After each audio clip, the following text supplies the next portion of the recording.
Yo, it's your boy Ryan, Northwest Sports Fanatics, back at you with a new video. Today is Saturday, February 25th, 2023, with your boy Ryan and the Northwest Sports Fanatics. Make sure you guys subscribe to the channel. Smash that like button either now or on your way out.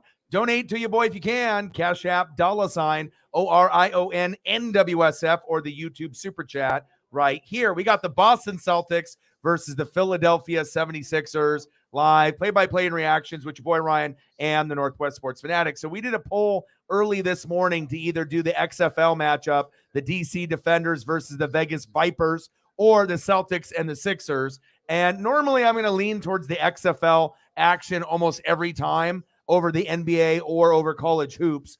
But if it's going to be two of the best three teams in the East, that might be better. You know, I already know that the XFL game will probably be decent, probably low scoring.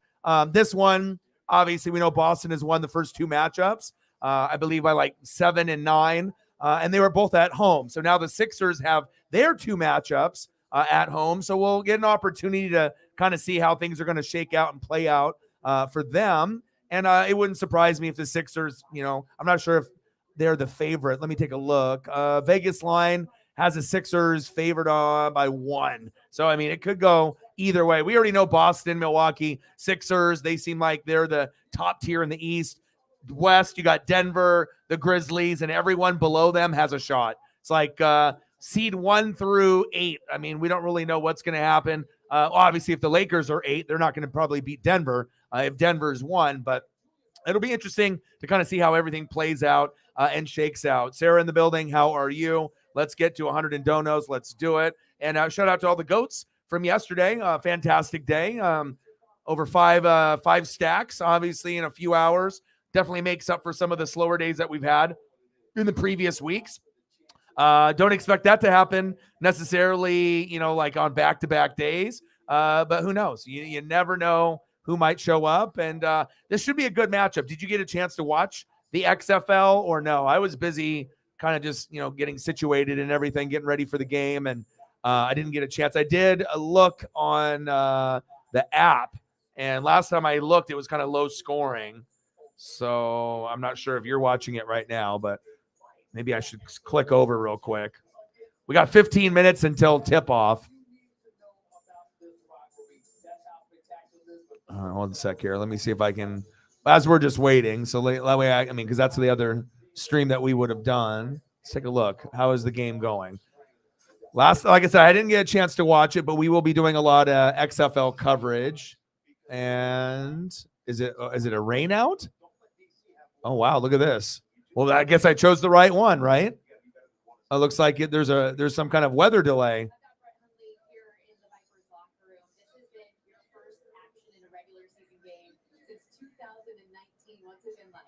Brett Hundley.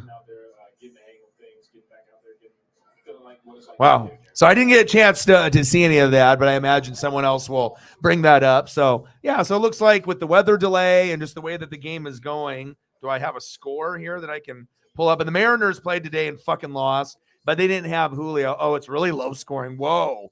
It's halftime. So maybe it wasn't a weather delay. Just they had all the weather crew out there. 6-0 Vipers up on the Defenders. So doing this was the smart choice. And I probably was going to do this matchup anyways, even if the XFL vote maybe would have slightly won. I mean, at one point it was 50-50, was kind of surprising to me. So I do know people love football, but I mean, gosh, even if you're not the biggest on the NBA, and obviously it's a work in progress for myself, but this is two of the probably top 5 teams in the NBA right now. So if this is 2 of the top 4, 2 of the top 5, it's like, do I do this game? And normally, the fanatic in me is like, yes. It's like you got Harden and you got Embiid, right? And if that's not good enough for you, you got Tatum and you got Brown. So there's got to be at least one guy out of those 4 that you like. You know what I mean? And chances are there's other guys that you might have seen before, heard before. I'm excited. I actually, I'm really looking forward. I've seen a bunch of Boston games, so I'm very familiar with them. This could be the year that they win the championship. A lot of Uncle Mo, it kind of, feels that after they lost, this could be the year that they, climb the mountain. And with the Sixers, they're not as good as Milwaukee or Boston, But if there's a slip up between one of those two teams, definitely Philadelphia could get in, and Philadelphia could upset one of those two teams. It is possible. The Sixers could beat Milwaukee. The Sixers could beat Boston. But I think with Boston and Milwaukee's experience, I mean, that would mean that Harden would have to play like Houston Harden, like back in the day, right? And Embiid would have to continue to be Embiid and maybe above and beyond. And I don't know if you're going to be able to get 30, 35, 40 combined in the playoffs with those two. So Corey in the building, Megan in the building. Look at this, 33 points per game, second in the NBA as a center. Pretty amazing. Only player in the top 10 of all. Free throw attempts, second. I mean, he's obviously got a lot of the good stat lines there. And as much as I like DeAndre Ayton, if he's a second best, I mean, at that best, he's a project. He's nowhere near like the center talent that I'm used to being able to, kind of wake up on a Saturday or a Sunday. It's like if you grow up with like Patrick Ewing and Hakeem Olajuwon and David Robinson, even Abdul-Jabbar, kind of at the end, but then Shaq, it's Embiid I think would definitely be able to hang, but I think there would be a chance for, if he's considered our best now, it kind of shows you how the game has changed from the 80s and 90s. And there was definitely better role players. They were tougher. And you had more Hall of Famers and more top 50 NBA players playing in the 80s and 90s than any other era. So if that doesn't tell you anything about the NBA, then obviously the best players were playing in those eras. So still had legends that played before and after, but the grouping of the amount of legends playing together was higher in those eras. That's facts. All right, baby, let's go. I am ready to get this situated. I wish it wasn't halftime so I could get a little bit of the Defenders and Vipers, but I'm going to go to the stat thing. Oh, they don't have any stats I can even pull up. See, that's one thing that ESPN needs to change. If they're going to have XFL as one of those things they're going to cover, and they're going to hope that this is going to be something that they do moving forward, at least let me, when I'm on the ESPN app and clicking on it, the only thing you can do is watch. What about the stat line? If these players, maybe some of them might get a retryout in the NBA if they got, or NFL if they got cut, I want to be able to look at the stat line and see what they, completion percentage, touchdown to interception ratio, yards. I don't know. It just seems like a missed opportunity on ESPN. So, well, I don't know who you are, bro. So I only have people that I know on the stream. So, if it's something, if you end up being a regular here on the channel, we get to know you, and that would be something that, maybe I would consider. I usually don't have too many people on here.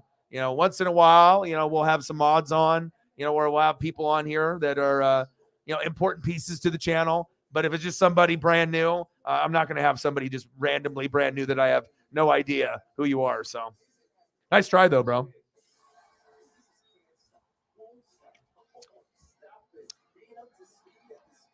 Yeah, both of these teams are easily two of the top, 5 like teams easiest to watch. Like, you don't even have to really be a super fan to understand what kind of talent. You saw Boston make the finals last year, take the big step, but you just ran into a monster with 3 Hall of Fame players and a Hall of Fame coach. It was just a little too much, but you live, you learn, you get knocked down, right? You get back up. And now, the Warriors are not going to repeat because Steph is injured. So there's no chance of them having that same powerhouse team. Denver and, other teams like the Grizzlies have stepped up in the absence of the Warriors at the top, right? But it just seems like, hey, it could be a Celtics-Milwaukee year. Again, it feels that way. And the Sixers, like I said, we don't really know how they're going to play down the stretch. But Embiid and Harden are a nice 1-2 punch. And that's why people are interested to see what we're going to be able to get with that. And then we might be able to see KD tomorrow, but it's at like 10 a.m. So I got NASCAR at like 12:30. I can't squeeze both of those in. Plus, that early for an NBA game tomorrow. Suns Bucks should be in the evening, the last game of the night. Instead of at 10 a.m. on ABC. That's like too good of a game, especially if that's KD's first game and we see Giannis and KD, but we're not. But that would be amazing if we were. But I don't know. Obviously they're very weary with the injuries and they don't want to really rush people. But we got a nice little matchup here. I got to make sure I got some new ones up here, and we'll throw and sprinkle in some other players in the starting lineup as we go. But I just want to make sure we get some, nice quality HD 4K of the best players, and then we'll move from there, So it's usually just a few from each. And then as the game goes on, if I find ones that I feel that are worthy, that are good enough, then we'll be able to throw those on there. A quality photo, it's like a quality song or like a quality, TV show. It's just, you got to be able to grab different memories in different spaces throughout the player's career. And that's a good thing about the internet. You're always, if you know what to do, you're accessible to be able to find pretty much whatever you need from whatever era. But also too, you have to be able to find shit that can fit, that looks good. A lot of some of the most amazing photos I've ever been able to come across, they're just not going to work necessarily on the stream just because they're too small or there might be a little grainy and whatnot. But once you can find the good ones, it makes a big difference. Shout out to everyone last night stepping up. That was awesome. Preston, he said, understatement the Sting Hogan match. Yeah. Yeah. That's cool. Yeah, we've been talking about it, that NWO special on A&E. I mean, if you are an NWO like super fan like myself, I mean, I've seen a lot of NWO things, and that was my favorite one out of anything I've ever seen.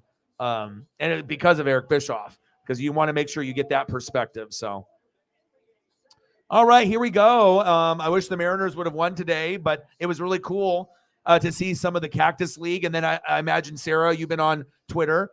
We had our first game end based off the new rules with the pitch clock and the batter's box, how much time they have, how much time the pitchers have to pitch, no shifting. And the game ended with a violation, tied up at 6-6, like, bases loaded, runners in scoring position, full count, game is tied, everything on the line. And then the batter gets called out for a violation with the, time allotted. And then the game just ended. So, of course, they have to go through some of these things early. So if they can prevent them from happening in the regular season and whatnot. But it's going to take a little while for the players to get used to the clock. It's going to speed the game up, but it is going to hurt some teams. You'll definitely see which ones will be able to adjust the quickest.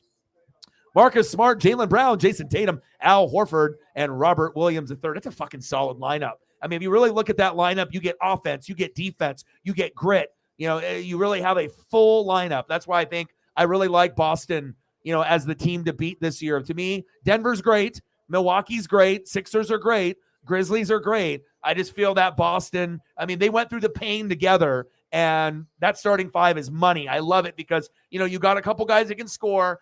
Brown and Tatum are going to get all the pub, but we know what Williams can do: rebounding, blocking, defending, getting some cheap putbacks, right? And you got Horford sometimes has a big 20 to 30 point game and shoots a few threes, and then you get Marcus Smart with the defense. Like you get really a defensive oriented team. It kind of reminds me a little bit of like the Pistons when they had Chauncey Billups and Rip, and Tayshaun Prince and Rasheed and Ben Wallace. It's like you had scores, but it was more focused on grit and like teammates believing in each other and hustling and having guys that can shut people down. And then you just turn into like a defensive minded team, but you can put up points. So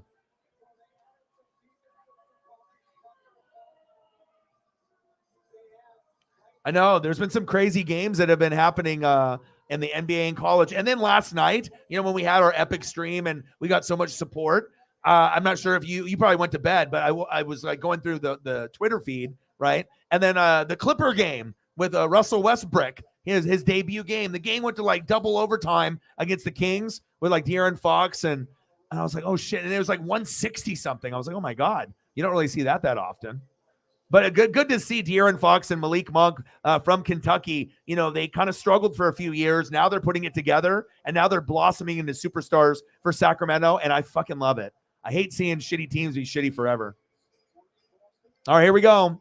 Celtics, Sixers.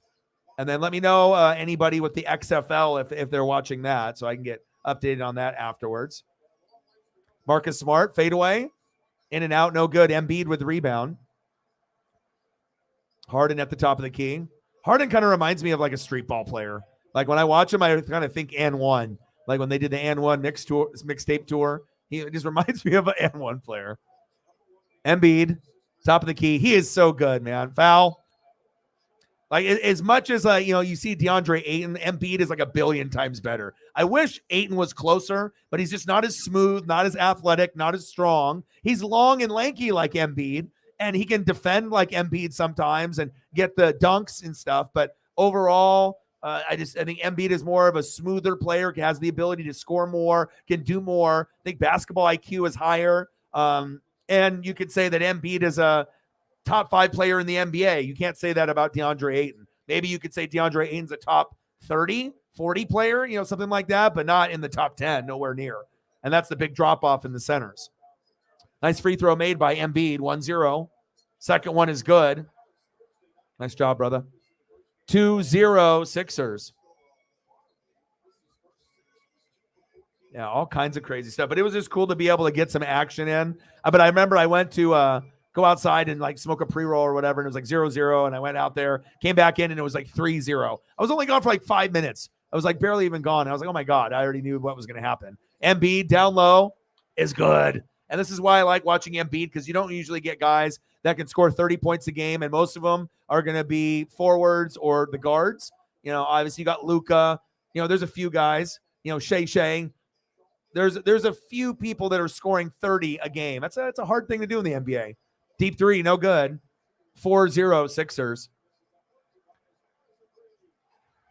Oh, baby. They're trying to get revenge. Remember, they lost the first 2 matchups in Boston earlier in the year. And I was like by 7. It was like, let me look real quick. I know I saw the stat or some kind of informational thing here. So the first one was October 18th, 126, 117, 3 deep, no good. 126, 117 Celtics. So that's a 9-point win. Then they played on February on the 8th, and it was 106-99. So nice bucket right there. So at least you're seeing the Sixers are getting closer, but they just weren't able to win in Boston. Very hard to win in Boston. A very intimidating place. Nice jumper. Jumper is good. And, so it wouldn't surprise me if the Sixers end up winning these 2 games at home. This one, and they're going to be playing April 4th on TNT, and I'll probably do that one as well. This is like too good of a matchup. I mean, it's like if it's any of these 2 teams or Milwaukee, I'm going to do the game. Get that rebound. And even though Embiid's a center, I think he's one of the most entertaining players in the NBA. Obviously there's guys that maybe I would prefer. Like, if I had a choice, like a healthy Luka might be my number 1 choice. Like if I could just pick up anywhere, I mean, besides Dame Dalla, because I always watch Blazer games, but excluding the Blazers and Dame Dalla, I mean, there's a few guys that I would go out of my way and be like, okay, I can do this. Ooh, nice 3.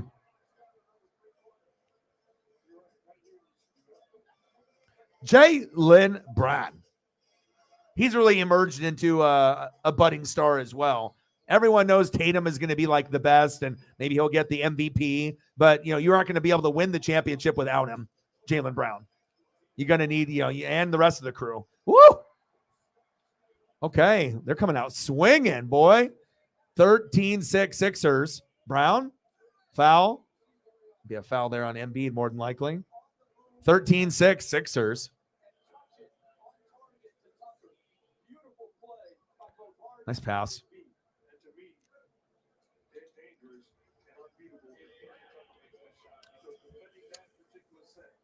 Yeah, I mean, even though I'm partial to more 80s and 90s, you could, I mean, based on what you compare him to everyone else, he is in the same category as Patrick Ewing, David Robinson, Shaq, the old school, Hakeem Olajuwon. I don't know how he would stack up against those, other 3 or 4 in the 80s and 90s if he would be the last one every time, because we know how great those other guys were. But anyone that can drop a 30-point average, be known as one of the top 2-3 in the league, especially when you're going against a lot of guards and forwards, that says something.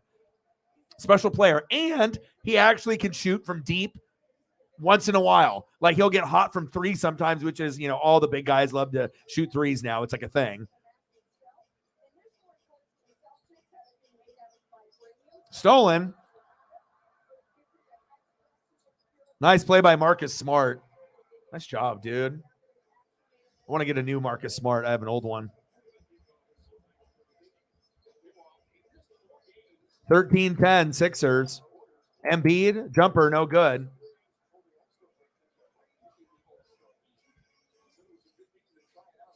Okay, I got a new one here. Shot is no good. Harden with the rebound. 8:09 left. Harden off the glass, and it's good. 13-10. Nah. 15-10. Still weird to see Harden there. I mean, Houston seemed like the most natural. If you look at the uniform, that's where we saw the best version of James. The beard. Fear the beard. 15-10. Marcus Smart over Harden. And it's good, baby. Let's go.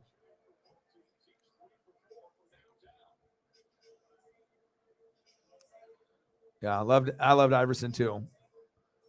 Penny Hardaway and Iverson were like my ones that I, besides like the Jordan and the Drexler and the Bird, Magic, it's like, as far as like the new blood coming in, it's like you knew Kobe was great, but yeah, I was a little bit more Iverson.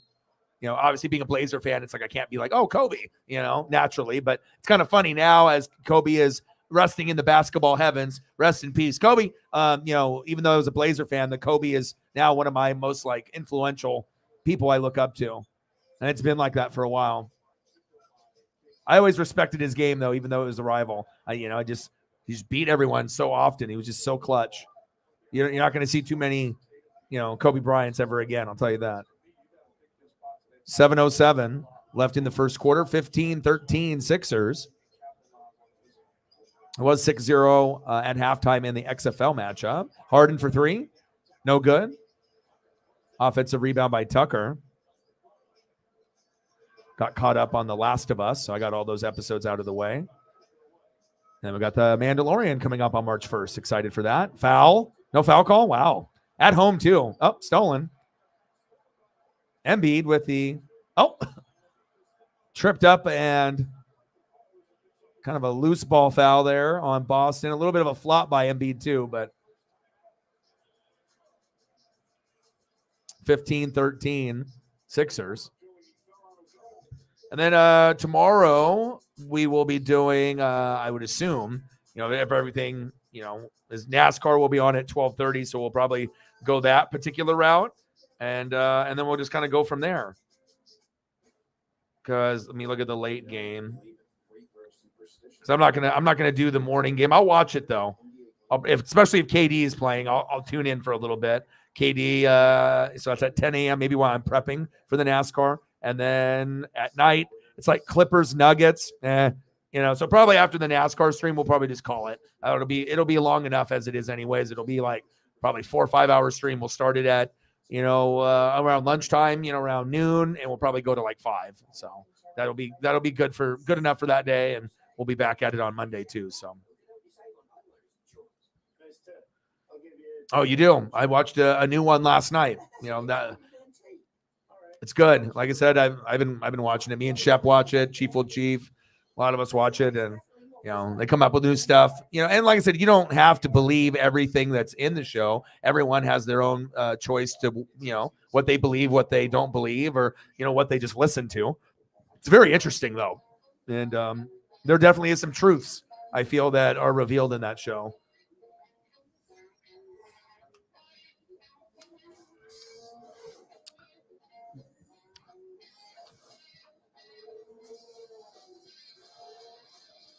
Oh, you did? I'm still not even on there yet. I got so many things, stacked up. And then I watched Law and Order SVU, the most new one with the guy who had the dementia. And then he didn't know if he killed his wife or whatever. And he was like really brilliant, intelligent guy, but he was starting to deteriorate. And it's a very interesting episode. And then we got the organized crime, but I haven't seen that. And then I got like Simpsons King of the Hill. And I tried watching Rampage and SmackDown. I tried getting those out of the way and whatnot. So just try to get as much done, so that way when I watch, with whatever I got going on with you guys, and then, we'll get prepared for tomorrow for NASCAR for the Auto Club 400 in California, which I'm actually kind of excited for. It's NASCAR. And like I said, when you only get NASCAR once a week, if you really love it, it's like football, but almost on a higher level, because in football, you get it like Monday, Thursday, lots of it on Sunday. NASCAR, unless you're watching Xfinity or the trucks. And if you're not, like, you're just waiting 1 day a week, waiting 1 day a week. And then sometimes you have like 2 weeks off and it's just like hell. And then it's like a bye week, but 2 weeks in a row, and then you get back into it. But baseball is starting to come into full swing, so that's really good. So now I have those two things that I can kind of go back and forth with. So, and then obviously we'll still be covering NBA and college hoops and doing March Madness and the NBA playoffs and, just trying to cover every sport. And then once the NHL starts wrapping up, I'll do Stanley Cup too, because I'm not going to watch during the season, but once it gets into the playoffs, we'll, if there's a slow schedule point, some sports have ended at that point, and we're like, oh, Stanley Cup, oh, we got the finals let's do this, and I don't know, hockey's fun to watch in playoffs too. Lots of fights. And the environment, the energy in the crowd is always awesome. Tobias Harris, nice pass. Down to the baseline, top of the key to James Harden.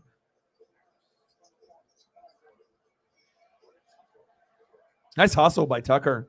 Harden from the top of the key from 3, looking like an and one player. And it's good, baby. James Harden. Okay. I see you, James. 18-13 Sixers. Top of the key to Al Horford. 3, no good.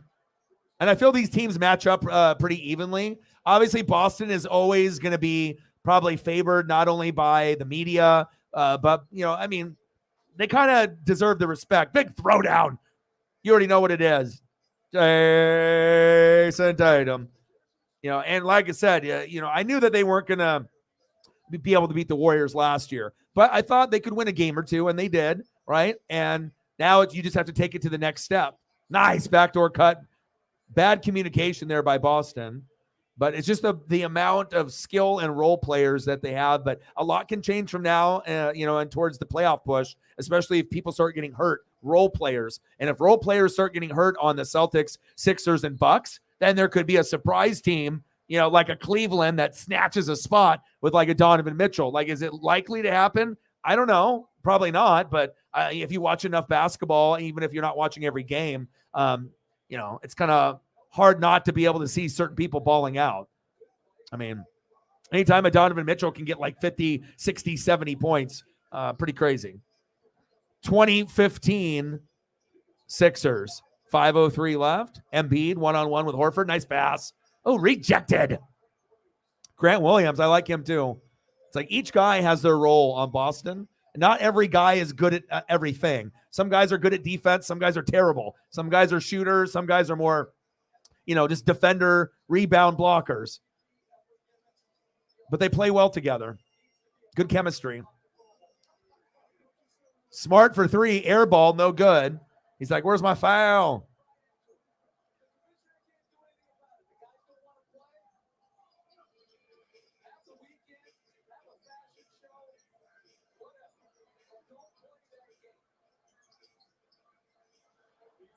Oh.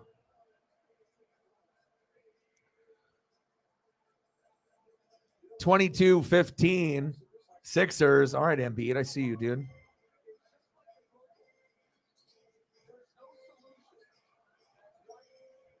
Layup is good. 22-17 Sixers. 3:55 left in the first quarter. Harden at the top of the key. Down to Embiid. Muscling up. Off the glass and good. Let's go. 24-17 Sixers.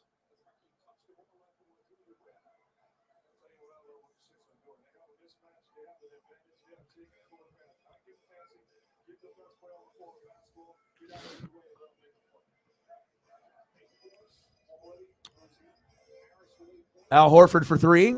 No good. Nice rebound. But I figured, like I said, you don't have to be like the biggest NBA fan, but I feel that, these are two teams that could be, very, very deep in the, Eastern Conference Finals push. These two in Milwaukee. Woo!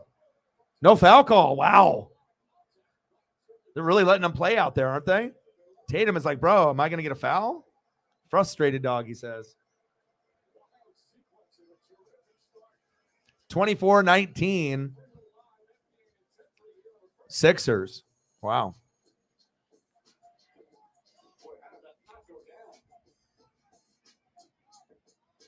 Yeah, Mariners lost 5-1 to the Angels. Now everyone is, I mean, we don't know what's going to happen, but hopefully Ohtani leaves the Angels next year and comes to the Mariners. And if that happens, we could probably win a World Series or even at least get to one.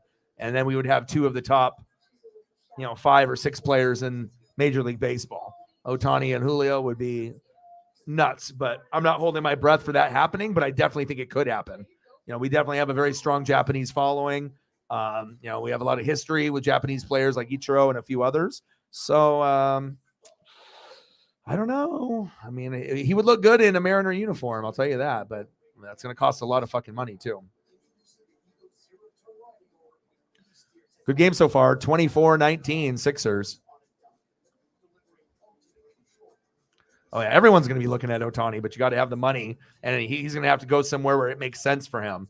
So it could be towards like an organization that has good Japanese ties with the media and the team like the Mariners, or he could end up going to a powerhouse like the Yankees, and going for like where the money is, or another team, I think people think the Cardinals are going to be good, but for a superstar like that, I'm not sure if the Cardinals are going to be like the number one spot that they're looking first. It'll be on the list somewhere, but it probably won't be at the necessarily at the top. Some of these players, I guess it just depends on what they want.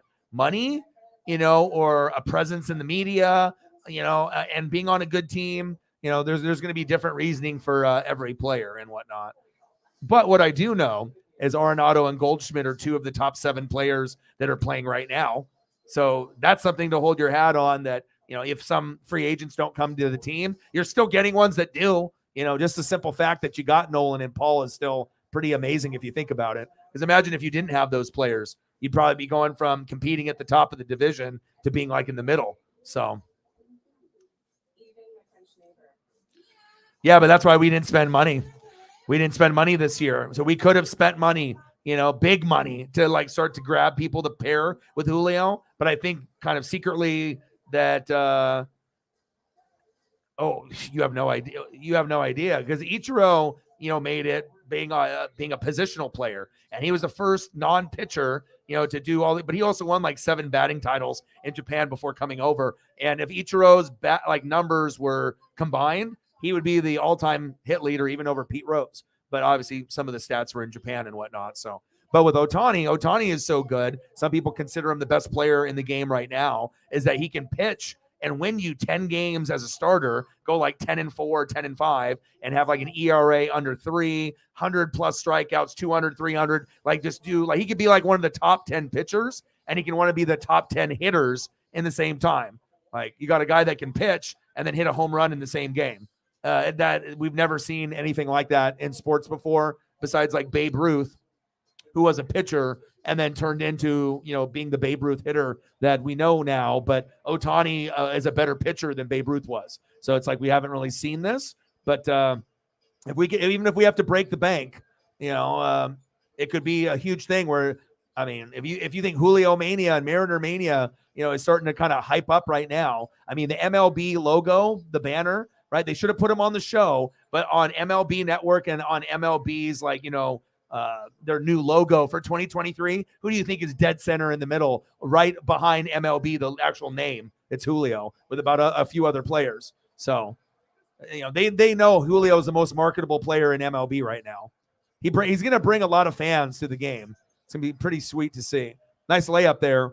28-19, because there's just no one that plays with the joy that he plays with. He's like a Griffey. It's very rare to see someone so skilled, so young, that has so much passion for the game and is so likable. You know what I mean? Like no one can say anything fucking bad about Julio. It's like you get these guys from like the Dominican, and I mean, he's a one of one. He's not just like any other guy. He's different, and that would be if he was on any team. But just a simple fact, what he did for the Mariners after us being so shitty for so many years, I mean, that's like legend status already. Like we already had Griffey and Randy and Edgar and Ichiro, and now we got another guy that's going to be like a Hall of Fame player. And I honestly feel at some point, I think that he will be considered the best player in the game. I don't know when it'll be, but I think he'll be a top 10, top 5 player for his whole career. And then, maybe even starting this year, maybe a top 5 player moving forward. So Because I would assume if he's healthy, there's going to be a good chance he crushes 35 to 50 home runs. I don't think 50, but I would say probably 35 to 45 is very possible this year. I would love to see him start raking off 40, 50, 55, home runs in a year, but we'll see. We got a Boston player down, 30-23. Grant Williams took forever to get up. It was like trying to sell a WWE move. He was down for the count. Tatum, reach in. Tatum's not getting any calls here in Philadelphia. Embiid, off the glass, no good. Foul on the play. Free throws for Philadelphia, 30-23 Sixers. 46 seconds left in the first. Finley in the building. Daniel in the building. Yeah, you have yeah. I mean, for a lot of us fans that have been watching since like the 80s and whatnot, I mean, this is, we didn't really have too much. I mean, there was like 95, the Griffey slide, 97, 2001, and that's it. So pretty much for my whole entire life, there's been like maybe 3 or 4 really good teams out of like 35, 40 years. That's not good. But the teams that we do have, when they are good, are really good. Like, it's just that we need the pitching to continue to be our strong suit, and then bringing in some of the other role players. If we can get our hitting, that could be the difference between us making ALDS, ALCS, or World Series. And who's not going to want to play with Julio? Let's be honest. I mean, they're all, you got Mookie Betts, and you got Trout, and you got Ohtani, you got Judge, and I think Julio's right there with all those guys. And then below those, like, are Arenado, Goldschmidt, and a few others, right? There's going to be people that are going to be like, fuck, I need to play with Julio. And you're starting to see what we're starting to build here. We're going to be very competitive for the next 15, 20 years. For the first time ever in our existence. That's the impact of Julio in our pitching. 30-26. And they're going to market him a lot. Like he'll be on magazine covers, video games. It wouldn't be surprised. I mean, Air Julios. I mean, I would buy one. Make it like Griffey's, but make it Air Julio. Instead of the 24, the 44. I mean, I should be the marketing person. I mean, the people will buy the Air Julio. Let me tell you, it doesn't even have to be a cleat either. Baseline jumper is good. Nice shot. 30-28 Sixers.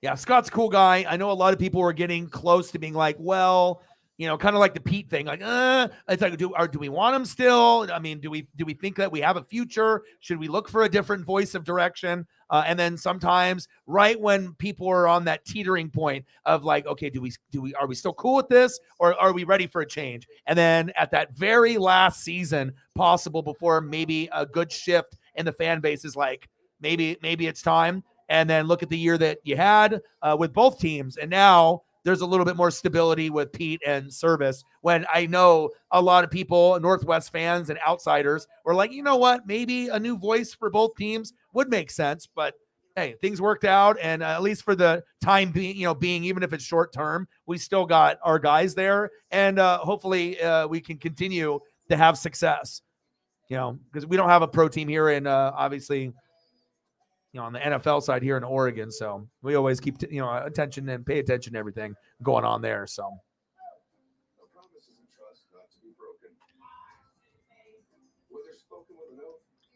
Oh man, had pad thai today. Pad thai. And then he had the fried rice, the sausage fried rice. So good.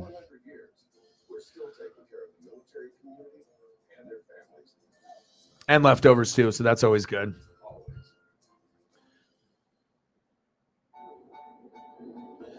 Okay, 30-28 Sixers. Good first quarter too.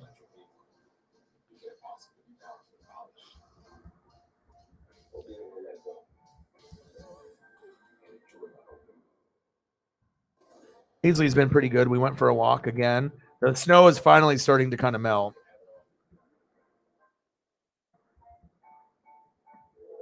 But there's still a little bit out there.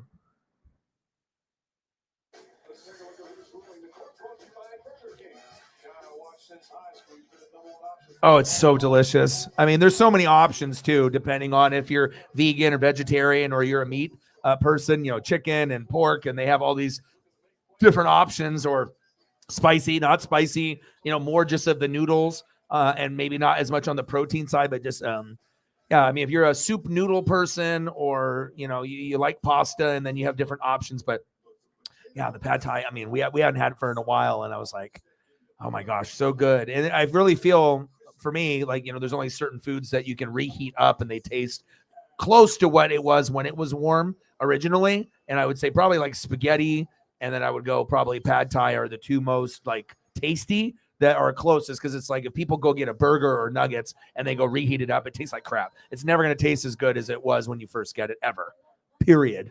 So Blake, yeah, I mean, he's been hopping around, and him and LaMarcus Aldridge, it's like, these guys are kind of like floating around, but you're never really going to get the same player that we remember from years back. And they're like definitely at the end of the career. They're just like trying to get a paycheck, or maybe hop on a championship team, so if they get some guys hurt, like Blake Griffin is insurance for Al Horford.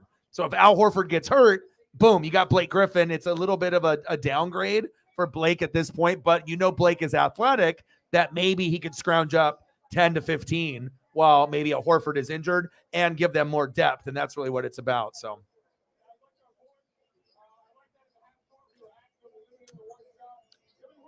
Lola in the building, 30-28 Sixers.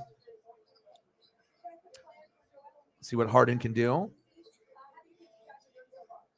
Harden, good pass. Sixers are very unselfish. Oh, shouldn't have done that. But it felt good to finally get caught up on The Last of Us. Storyline is good.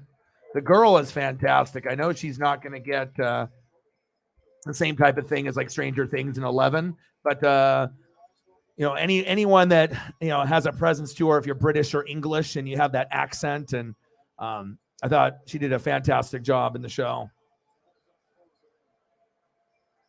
She'll definitely get other opportunities too. We're knotted up at 30. 11:05 left in the second quarter. Harden at the top of the key. Still weird seeing Harden on the Sixers, but I guess it's the most similar thing jersey concept-wise that he's been able to wear to Houston, and that's where he was the best. They do rock red and white, but there's just a little bit more blue. Houston is just red and white. A little bit of yellow. Deep three is good. Grant Williams for three. First lead of the game, down by 9.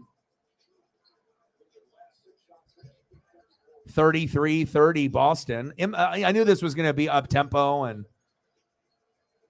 I also noticed on the injury report that all 4 big players were playing. So I'm like, yes. I was like, that's why I did the poll. I was like, oh, it's like Tatum and Jalen are playing. I was like, okay. And then what about Embiid and Harden? I was like, oh.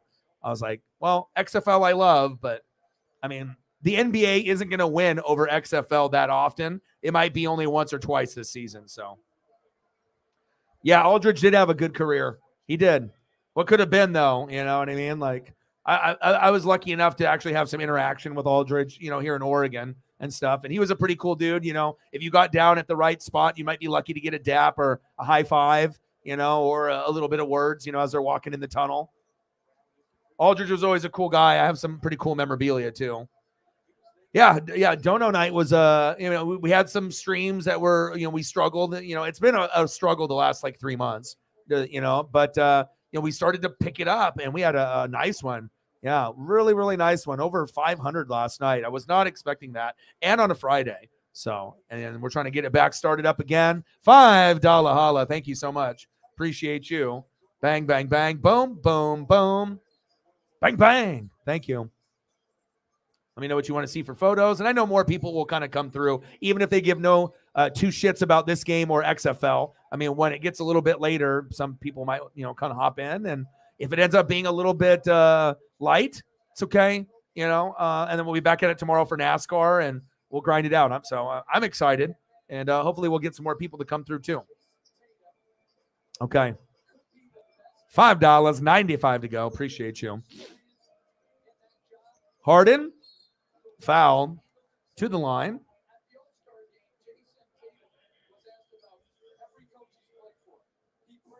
Yeah, but when I show you those like Larry Bird clips, you don't see players pass like that and that have that basketball IQ like Bird did. The touch passing, you don't see any player in the NBA doing that anymore. They don't have the skills. There's a reason why like Magic and Bird to me are so much better. Like, yeah, I know you have like Steve Nash and, Jason Kidd and like the next generation after, in Stockton, was obviously, Mr. Assist. But I think no one did it with more flair and made it look good than Magic and Bird, and the angles that they had. Their basketball IQ is just through the roof. So anytime when I hear these people think that players that are playing now or even 5-10 years ago at the point guard position were even close to Magic, or people are close to Bird, it's almost comical. Like if it was Bird or LeBron, I'm going Bird, if that says anything. Not trying to be a hater towards LeBron. I think LeBron's fantastic, but if I had a choice in their prime, if I needed someone to trust, with the basketball in their hands to make the right move at the right time, I'm going Bird 10 out of 10. I think LeBron is a great Hall of Fame player, NBA all-time leading scorer, but I'm always going to be, Jordan, Kobe, LeBron if I'm going that aspect. But I definitely, I'm more of a Bird fan. Respect LeBron, but after seeing both and their careers, Bird is way more clutch. Bird gives you more, but LeBron is a great player. It's just, I feel that he's lacking the clutch gene, like, kind of Bird and Kobe and Jordan had, and not every player has it. He's got so many, he's like great at everything, passing, rebounding, blocking. But the one thing that he doesn't have is that like clutch gene. If his finals record was better, and he was able to win more finals and, lose, and then the perception of LeBron would be different. He'd be maybe, closer to Kobe, or maybe even passing Kobe. And then it would be Jordan, LeBron, or you could have a discussion, right there, Jordan, LeBron at the top, and then Kobe. But it's not like that.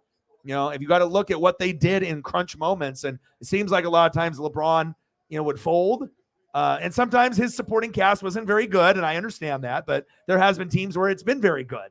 And I think there's some fair criticism there too, There was always something left to be desired, I think, with LeBron. He exceeded every expectation out of high school, but also he plays small forward, not shooting guard. Now, if LeBron was a shooting guard, then we could really have the debate, because then it would be Jordan, Kobe, LeBron, shooting guard, and then we can go look at the stats, and there's no, argument there. But since he's a small forward, then, that's kind of the argument and where we go from.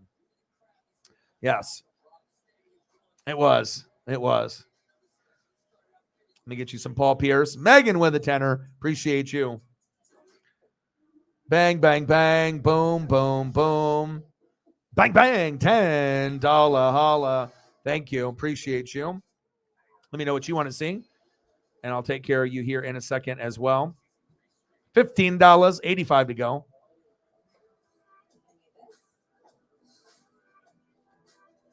All right, let's look at some Paul Pierce for, I'll try to find the Kansas one and Celtics.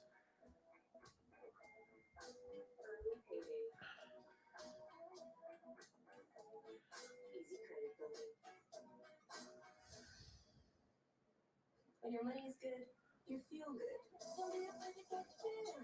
The number one most loved banking app.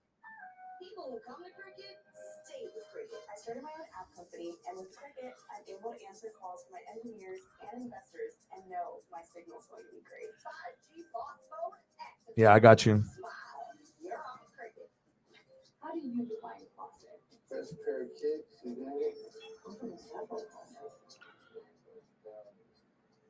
Timeless, just authentic. The yard and the classics. KFC has wraps now? Got two for $5.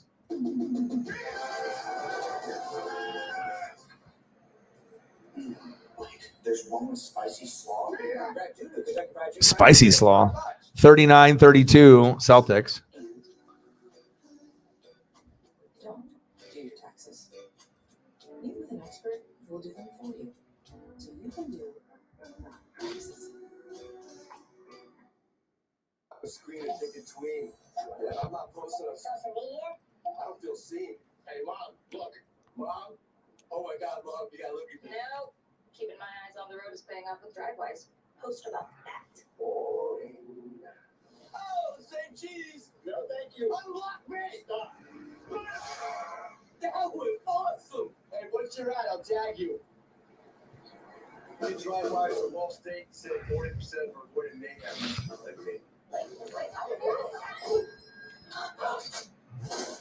So keep coming for us.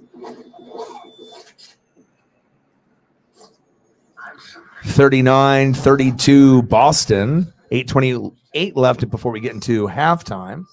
Some nice old school memories there of Paul Pierce.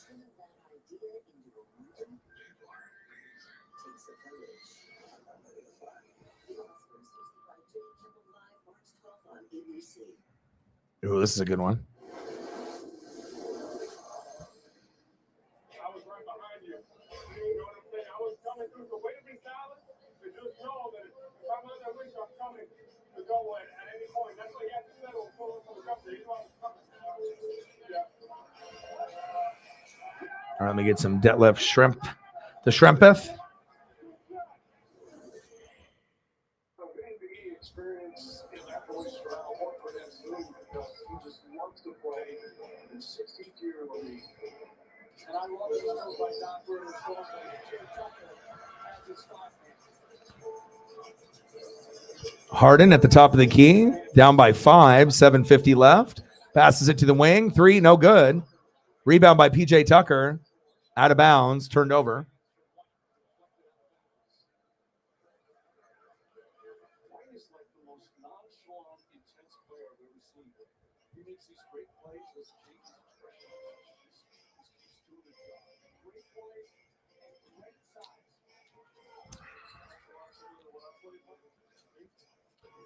39-34 Boston.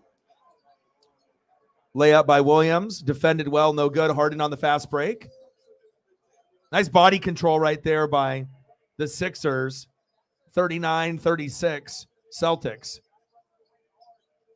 Jaylen Brown tipped in and is good. 41-36 Boston.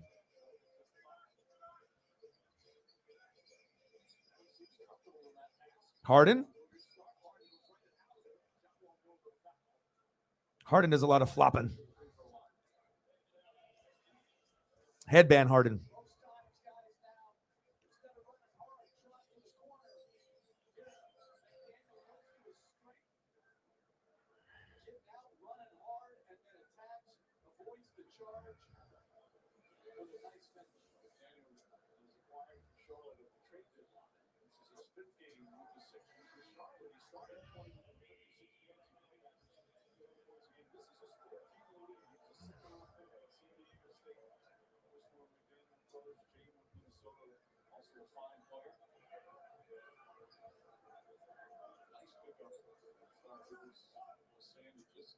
Jalen McDaniels.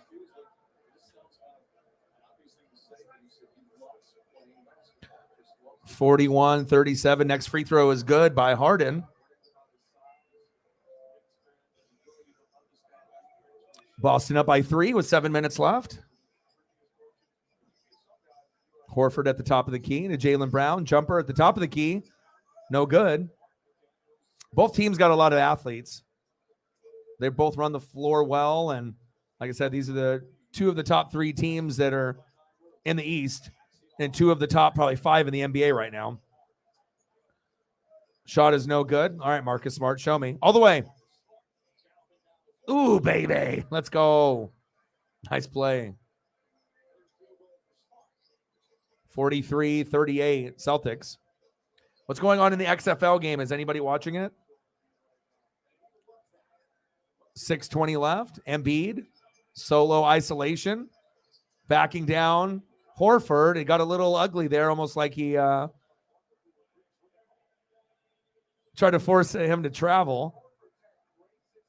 He's like, oh. He said, that's a foul. Yeah. He said, where's the foul? Harden, another foul call.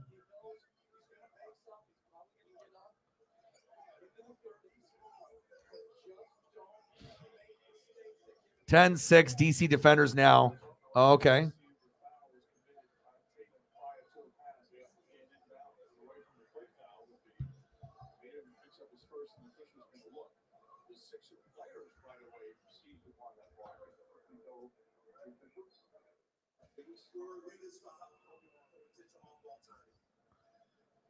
All right, what else do we have? We got Spurs and Jazz, Nuggets and Grizzlies. Ooh, Nuggets and Grizzlies are playing. Holy shit. Pelicans and Knicks. It's UFC Fight Night. Krylov versus Spawn. I might need to click on that. What the heck is, I gotta take a little peek here at the Nuggets and Grizzlies. What are we looking at? Oh shit, 68-42 Memphis. Something happened. Well, those are the two best teams in the West. You just wouldn't think that Denver would be. They are on the road though. Damn, 68-42. So there's got to be a backstory to that. I need to look at the stat line. Like Joker has got 2 early fouls and had to go to like the bench. There's got to, or 3 fouls. I don't know. He's in the game right now, but that doesn't make no sense. Yes, I can't wait for WrestleMania. And we're like a week away from Revolution. I'm going to order that. I mean, are you kidding me? MJF versus Bryan Danielson. That alone is enough for my money, to be able to see that. And especially if they're going to go for like 60 minutes. It's going to go down as one of the matches of the year. So, I mean, 40, 50, 60 bucks. I take $50. I know $50 is, but if they only have like 4 a year, I can manage that. Plus, they end up being really good. I mean, I haven't had an AEW pay-per-view that I've ordered where I'm like, damn, I wasted my money. I've never been that way. So, Harden passing inbounds to Embiid. Isolation, 1-on-1, 1-on-2, going against Horford. Tatum with a nice aggressive rebound for them to get on a little bit of run. Marcus Smart all the way. Rejected by Embiid. Wow. Said, no.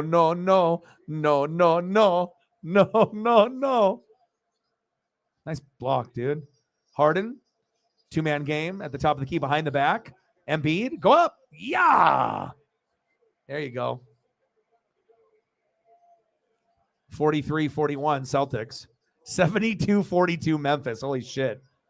74-42. Now Memphis is really kicking their ass. Holy shit. How much time left in that XFL, Sarah? Shot no good. Harden. Good ball movement by the Sixers. Pump fake. Deep three. It's good. Let's go. 44-43 Sixers. They retake the lead. And it's been tough for Philly sports with a lot of their teams being good, but not being able to kind of, take it all the way for the championship. Getting there, and not just the Eagles too. Foul call. Maxey with a foul.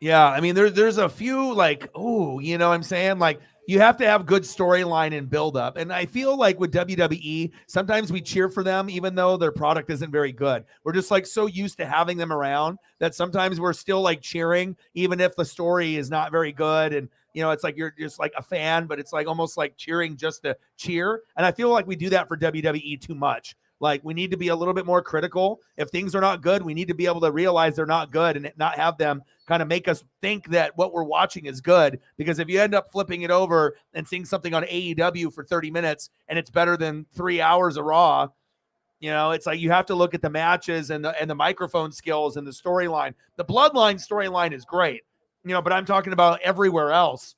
Raw, SmackDown, NXT. It just sometimes, I mean, Triple H did a good job, but there's rumors that Vince might get back, involved. And I hope not. I hope not.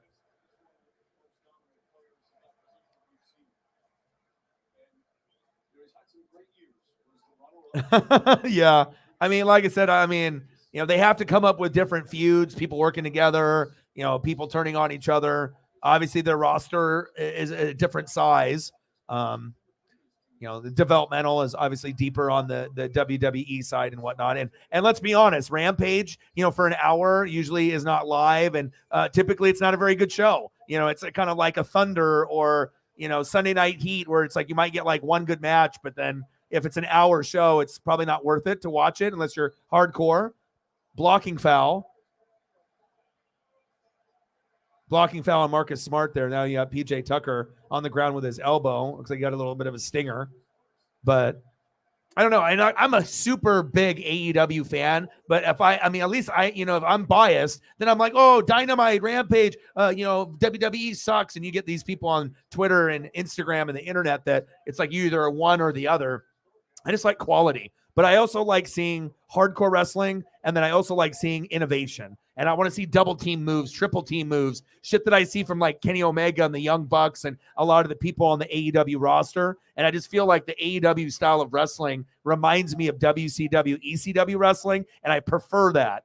And there's not as many people that I'm invested in storyline as well as characters on the WWE side. They don't have very many left for me to like be like, damn, this is like, I'm still going to watch it, but it's not as good as what it was. I think a lot of us see that too. But with all that being said, am I still watching the pay-per-view and doing live streams every month of everything? Of course. Free throw? No good. 46-43. Sixers up with 4:15 left in the second quarter. 10 minutes left in the game. Okay. Grant Williams. 3 in the corner is no good. Harden at the top of the key. Every time I see, nice pass. Every time I see Harden with that headband, it almost looks like he's wearing like a Tupac do-rag. He's got the do-rag up there. Oh, got so many hands beating on Embiid. I feel like Embiid gets knocked around like Shaq did, where it was like hack a Shaq. It's like hack a Embiid. Except the difference is Embiid might throw a punch back at you.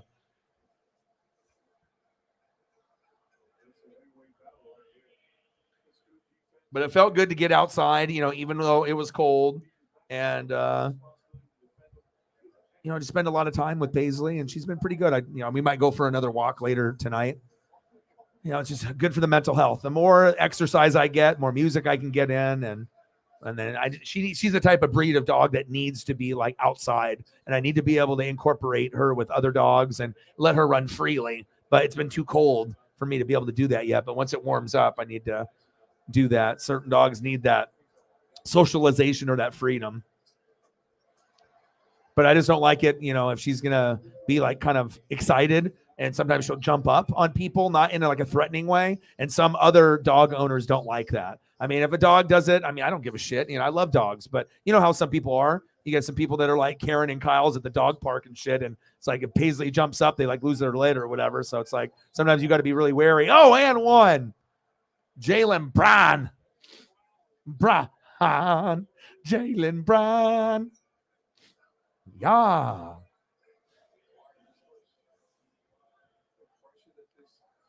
I know. Like I said, we had a couple. Cyberpunk helped us with one. Odin's son with the one. Started to hit 100 or more, kind of getting back to the routine, and did not know if we were going to get anyone to really show up or, that's why you never know what's going to happen every day. I just try to put myself as being as consistent as possible, and it ends up being kind of like therapy sessions. It really does. I'll call a game and we can, talk about that. And then there's a lot of other things that we go in a 3 or 4 hour stream every day. And it's never going to be like a topic or two. It's going to be many, many things that are discussed. So did you? That's good. Did you have a bad experience with a Chihuahua? Did you get nipped by one? Yeah. And I feel that that's the thing I do that, that people that don't know what I'm about, like once that aspect, regardless if you like the sports or what I'm doing, but just the simple fact of the room, the communication, and just being able to, bring, the mental health on a upward swing, not every channel can do that. There's, some hosts, they're not going to build that connection with their audience. So, but I think that's what makes me feel the best, is just knowing that I'm making a difference every day, even if it's just giving a safe place for people to hang out, not get criticized or, have this big, toxic thing where all you're trying to do is just hang out with people and, talk sports or watch sports or wrestling or whatever we're doing. But sometimes it's like, you're in a good mood, then you end up going in a room and then your fucking day's ruined. So, and I know a lot of people have had that happen, and it's like they really want to stay because maybe they like the host, but maybe the people in the room just make it tough to stay there for a long time before you start feeling annoyed or threatened or whatever, or you get in an argument. 2:45 left in the second quarter. Sixers up by 1, 50-49. Philadelphia. Harden at the top of the key. Embiid. Nice.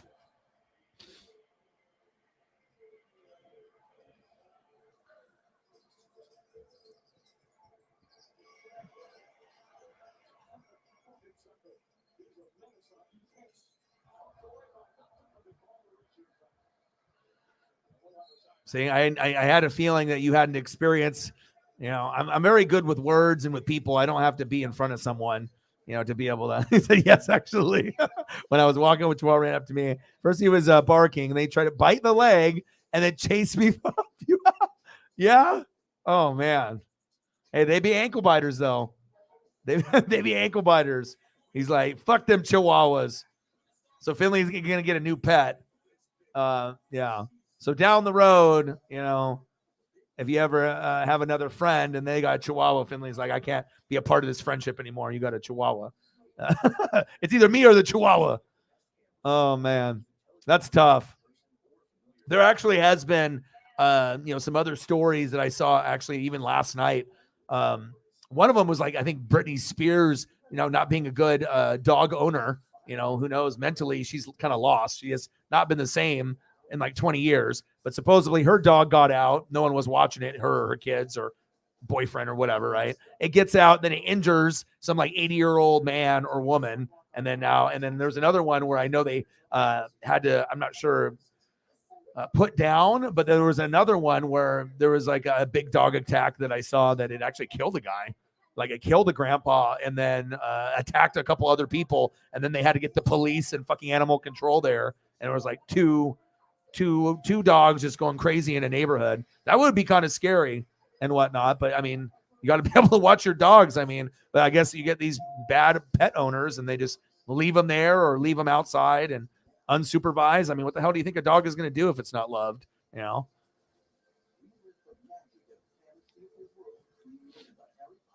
Yeah.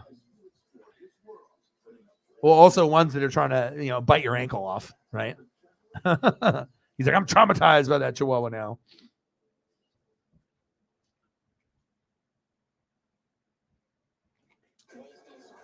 PlayStation. 52-49. Should I click over to the XFL real quick? I know it's almost ending. We got WHL hockey. Ooh, the Winterhawks and the Seattle Thunderbirds are on right now for WHL. I haven't watched any WHL yet this season. But that's like, the league underneath the NHL. And I have gone front row to Winterhawks games against Seattle because they always fight and punch each other in the face. And that's what it's about, right? All right, XFL. 18-6. Damn. DC Defenders are showing they have defense, apparently. I'm not sure if Vegas is going to come back. There's only 8 minutes left. All right, I'm watching it now. I'll click back into the game here in a second, but I just want to see a couple plays. Well, shotgun set, play action fake. Vipers going deep. And complete. Brett Hundley, the former Packer, UCLA Bruin. All right, I'll keep that one's pretty much over. Oh, look at Allen Iverson. AI. All right, baby, let's go. 52-49. Sixers. Marcus Smart from deep. No good. Embiid with the rebound. No lie. I wish there was more Embiids that were playing in this game, like in the NBA in general.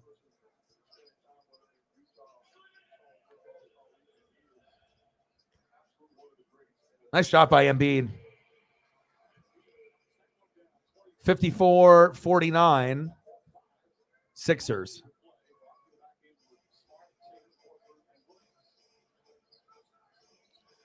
All right, come on, Tatum. Stolen.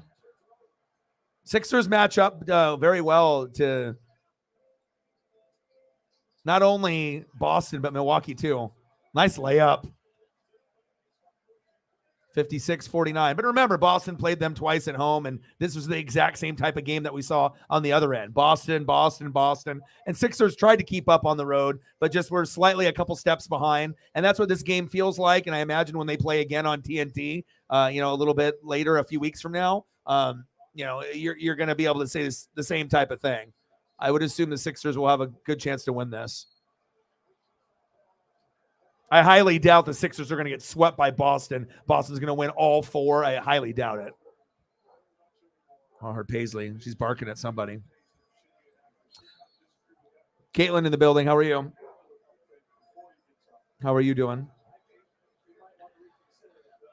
Got a good game. 56-49. Sixers. Two of the three best, including Milwaukee. So I had to do a poll, but I felt this would be the better one to do. And then the XFL one is 18-6. It looks like it wasn't really that good of a game. And anytime it's two of the top 5 teams in the NBA, it's kind of hard. I mean, yes, I love football and whatnot, but I thought, there's plenty of XFL action that's going to continue. How often am I going to get an actual game in the NBA that I would prefer to do over football, regardless if it's XFL or not? Not many. And this was one of them. So I said, this is it. Let's do this. And it hasn't let me down. And you ended up getting Harden and Embiid, and you got Brown and Tatum. And that was really the deciding factor for me. I get all 4 studs playing in this game. Harden at the top of the key. Step back 3, no good. Marcus Smart with the rebound. We need a little bit more Tatum in this game.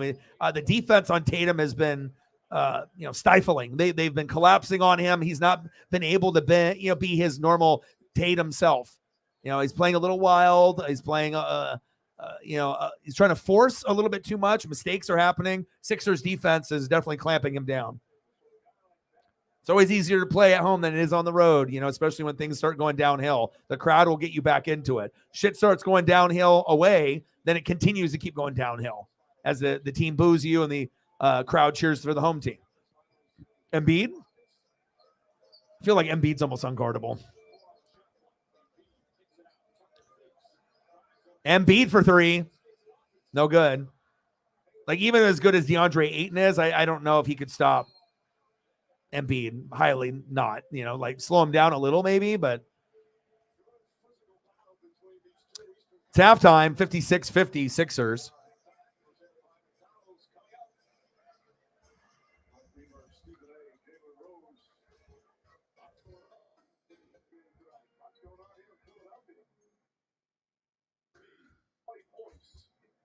Embiid with 20.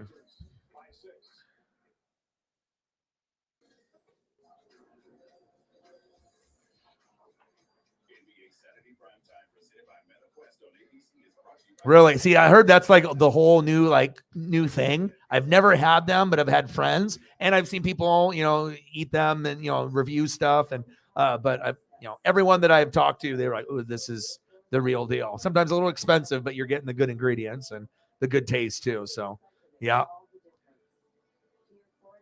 Nice. I was going to say, I assume that you probably, I know I'm not the only crazy one, but when baseball comes back and if your team, you love it, it's like, I want to watch. And they had the first game with Julio a couple days ago where it wasn't televised. Then we have the game today, right, at noon against the Angels, and Julio's not playing, and we lost, of course. But it was nice to watch. It's like if you're a fan, even if it's spring training and not all the starters are in there, I still like seeing some of the guys out there that I know of, the younger guys, and sometimes you'll get guys that'll hit dingers and make plays that might have a chance to be on the roster, in the middle part of the year or the end of the year, or maybe even compete at the beginning of the year. So, but we lost today, so we're 1-1. But I would have thought that, every spring training game should be televised. At least put it on MLB Network. So a little disappointed I wasn't able to get to see Julio, but it is, and then we got the World Baseball Classic. So I'll do that. And then that'll give me my Julio need, my fix of Julio at that point. And then, then we'll be into the regular season sooner than later. But yeah, I'm super excited to be able to get this going again. As far as Ducks, Blazers, and that Northwest hype, this is going to be the biggest thing in the Northwest in the next 15, 20 years. I mean, a lot of other stuff will happen with Ducks, Beavers, the Huskies, the Cougars, the Seahawks, the Timbers, the Sounders, all the different sports. But this is really what's going to hold us down on the West Coast, is going to be Julio and the Mariners. And and especially if we can get Ohtani next year, or an impact guy like that. Because hell, if we get Ohtani to pair up with Julio, there is a real strong chance with how our roster sits even now or moving forward that we would have a good shot to go a little bit further than what we did last year. So, oh, what a dunk.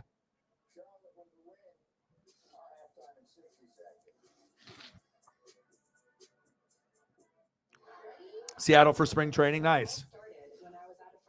All right. I think I should probably go swoop up a real quick outside pre-roll here while I'm not going to probably have too much time. So give me just a couple seconds here. I'm going to go outside. I'll be back in a couple minutes and we'll get right back into the action for the second half. 56-50. You guys can mingle between yourselves. I'll be back within, probably 2-3 minutes, and then we'll do the second half. So I'll be right back. I have to look for some snacks and stuff too.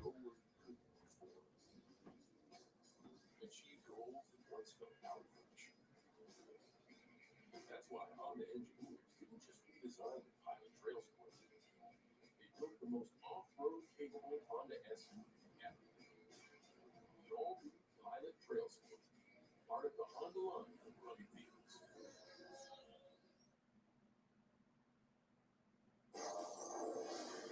Welcome to NBA halftime, presented by McDonald's. Got a good one going in Philly. Sixers up 6 at home with the break. Joel Embiid leading the way with 20 points for Philadelphia. Stephen A. Smith, Jalen Rose, I'm Mike Greenberg. Let's take a look at some of the action around the league. The top 2 teams in the West going head-to-head tonight, and it's the Grizzlies. The Grizzlies sending a message in the Western Conference as you see the jump pass by John Morant down low, the two-hand slam. They're giving the Nuggets all they can handle. Up big at home. John Morant getting it going with his guys. He's got over 20 points, and they're right now late in the third quarter. The Grizzlies lead has been up north of 30 points. John Morant said he wasn't worried about nobody in the West. That's the only team they should be worried about right now. But they got the number 1 slot. 32 out of the 4. Meanwhile, Stephen A. The Knicks celebrating the 50th anniversary of their last championship. Well, I'm glad you're smiling about that. That says to me we haven't won in 50 years. I'm not happy about that, Brady, but I am happy about what I'm seeing from these New York Knicks right now. Julius Randle for the 3. Yes! Okay. The New York Knicks winning the 5 straight, en route to winning a 6th straight game, rolling on to the 16th. They won't be a part of the play-in. They're blowing out New Orleans, who once again doesn't have Zion Williamson, who's missed about 32 games this year. Jason Tatum has not missed a whole lot this year. Actually leads the league in points for this season. We got a good one in Philly. We continue in a moment on ABC. Yes! This halftime report is presented by McDonald's. This Friday. It was like, brother. Holiday boxing. This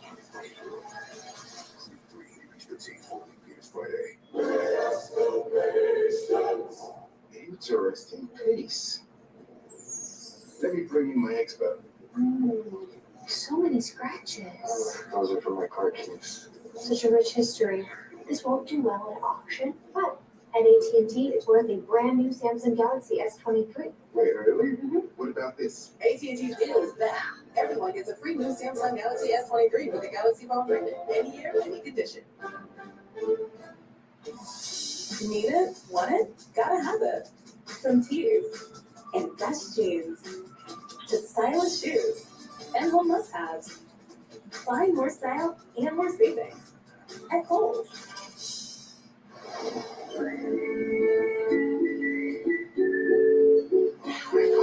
Come to me.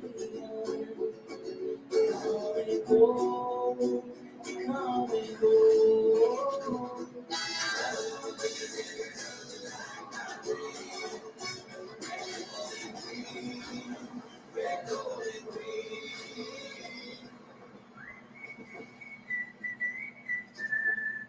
This isn't Charmin. No wonder I don't feel as clean. Here's Charmin Ultra Strong. My bottom's been saved. With its diamond beef texture, Charmin Ultra Strong cleans better with fewer sheets and less effort. Enjoy the go with Charmin. An ice cold Michelob Ultra, courtesy of Saw Your Airball last game. A refreshing Michelob Ultra, courtesy of As If You've Never Airballed. Another Michelob Ultra, courtesy of Actually I Never Ever Have. Another Ultra, courtesy of You Know You Have a Highlight Reel of Airballs.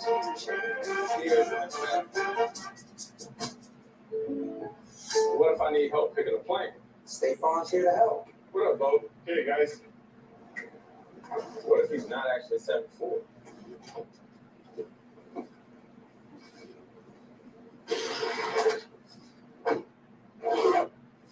Good? Yeah, we good. Good work today, boys. Oh, it's 11. At State Farm, we're there for your what ifs. Get a quote today. Like a good neighbor, State Farm is there. Welcome back to NBA Halftime, presented by McDonald's. The Sixers up 6 at home, and our halftime highlights are brought to you by McDonald's. Stephen A. It's been a lot of Joel Embiid and company really tonight. 20 points, 6 for 11 shooters from the field. He's the dominant big man we expect him to be. That is a plus, but he's getting a contribution from Tobias Harris. 6 of 8 shots from the field. He's made 14 points. I like what I'm seeing, and I also like what they do defensively. Last time Jason Tatum went up against him, only had 12 points. He's got 4 points in the first half. Let's keep this in mind. The Boston Celtics, when we think about them being better than these Philadelphia 76ers, it's because we anticipate that Jason Tatum's going to be better than this. That ain't the case right now. 4 points, 4 turnovers from Jason Tatum. But here's the thing I appreciate. All right, I'm back. I made it before the third quarter, so that's good. Tatum, got to be better. Turnover dog. And that was kind of the problem, that happened too. When they played the Warriors, just kind of got clamped down. And it's one thing when you're going, against mediocre, defensive presence or below average, and then you start blowing up in these 40-point games. But when you get to the championship level, if you got someone that can clamp you down, you can go from 30 to maybe 18. And that could be the difference between winning the championship and not winning the championship, just like those extra couple buckets or extra free throws that you're not getting because you're getting clamped down. And that's what we're seeing here today. Can anyone clamp down Embiid? And the answer is no. Maybe Ayton for a quarter or two, but I mean, if Embiid is on his game, he could easily do a couple up and unders, couple back down, get Ayton in foul trouble. Ayton could do the same thing to Embiid as well, but the ceiling is just, Embiid is at a point now where, look at his stat line. The guy can get 20 points at half. Ayton usually can't do 20 points, sometimes even in the full game, but also he doesn't get as many opportunities as Embiid with the ball in his hands. Embiid has the ball in his hands almost in every possession. Let's not lie about that, right? But with Ayton, he's just a little loppy. He's just not as athletic, not as gifted. This is the best thing since Shaq that we've ever seen since that point. They're like, oh, Greg Oden. If we had Joel Embiid skill set in Greg Oden, I would have been thrilled. I would have been like, okay, this is the Greg Oden I remember from Ohio State. And then, him and LaMarcus and Roy before Roy's knees exploded. We could have maybe done something. Maybe not won a championship, but maybe at least got to one. Or if we would have got Durant, that too.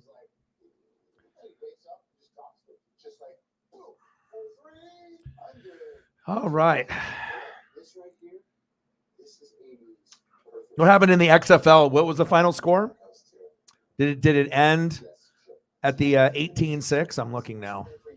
I am looking. What do we got? And it is 18-6. Yeah, that's kind of an underwhelming, you don't have too many bad XFL games. So this is not one that I'm like, oh my God, I missed this. So definitely wasn't like the Battlehawks. 20-18. over Seattle. I would say, if you're going to have 6 games in XFL, or like 8 games, I mean, like, just going over this amount of games that you've watched, the feel is that if you play 8, you're probably going to have 6 really competitive, and you're probably going to have 1 or 2 that are stinkers. But also, too, you have to think, the teams that are losing, are they the 2 worst in the league, or is it just a good matchup?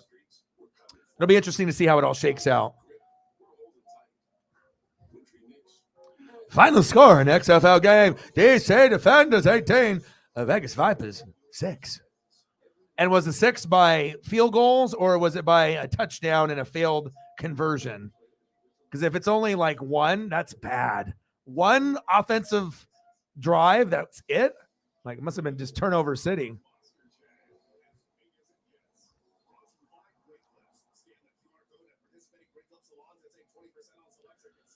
$56.50. Sixers.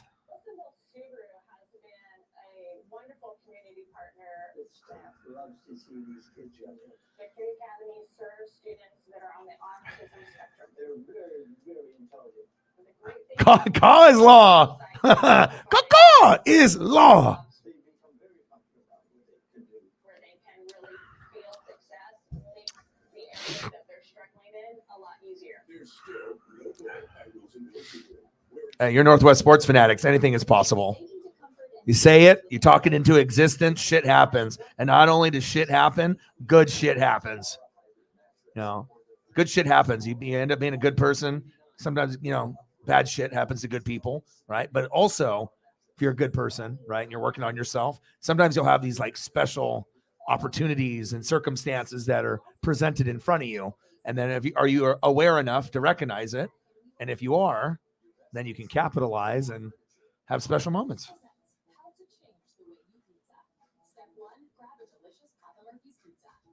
Yeah, definitely going to try to get a, Cardinals or Mariner ball. I gotta try to, I gotta be able to get at least one, because I don't know how many games I'll go to. I might only be going to a couple, but I know the odds are not in my favor. But hey, I feel that sometimes it's just meant to be. The sports gods, they love you, boy.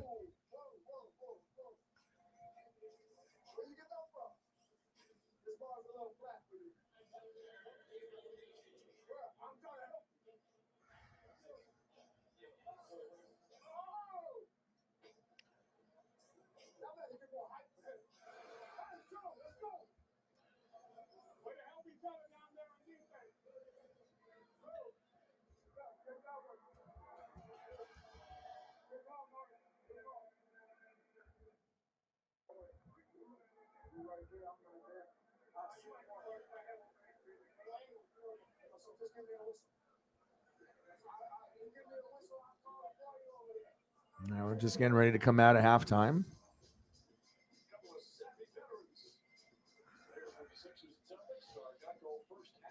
Yeah, it's always cool when you can get interactions. Sometimes it's like people that you used to, watch. And if it wasn't the internet, there's no interaction ever possible. But with, different, types of thing, like, primarily Twitter, I feel that the communication to be able to talk to people that you look up to, or not even talk, but just to actually get like a response, even if it's just like a heart or a little message back, or, sometimes you get follow back, and it's like, if it wasn't for things like Twitter, you wouldn't be able to have those experiences necessarily like on Instagram or Facebook. I mean, if they have, presence on those platforms, that's one thing. But yeah, very cool whenever you can like send something out and then you're like, oh, it's like, for me, my favorite player, normally for the Buccaneers all time's Derek Brooks. Most people know that. I rock the jersey, right? And I don't expect him to reply or heart a message or retweet a message or like a message. But yeah, I mean, it's cool to get interactions, even if it's just something as simple as them pushing one button. But we know how lazy people are. It's like, even when we go through our own social media feeds, we don't like every single thing we see. There's a lot of things that we probably could like if we wanted to. And I try to do, more of that, from certain people that I like and what I want to be able to support and whatnot. But even that one little gesture from like that one celebrity, to them, it doesn't mean anything. But to the person on the other end, it could be like, whoa, this is cool, and could start another, type of fandom. You leaving? 58-50. Sixers. What's up, Paisley? Yeah.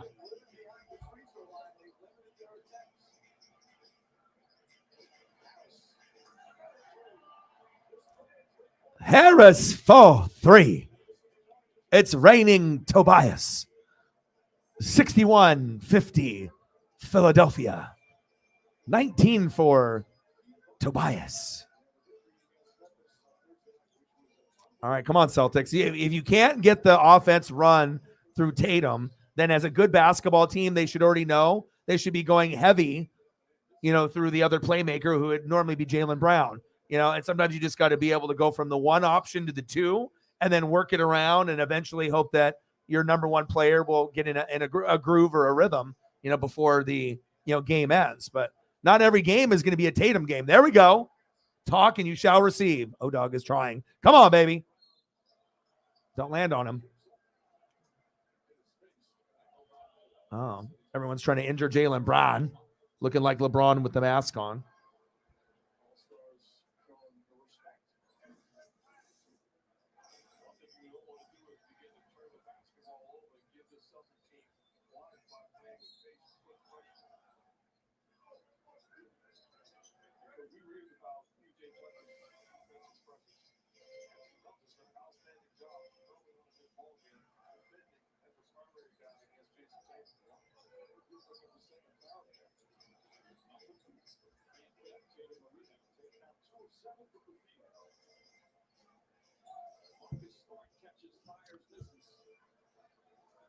Embiid, baby.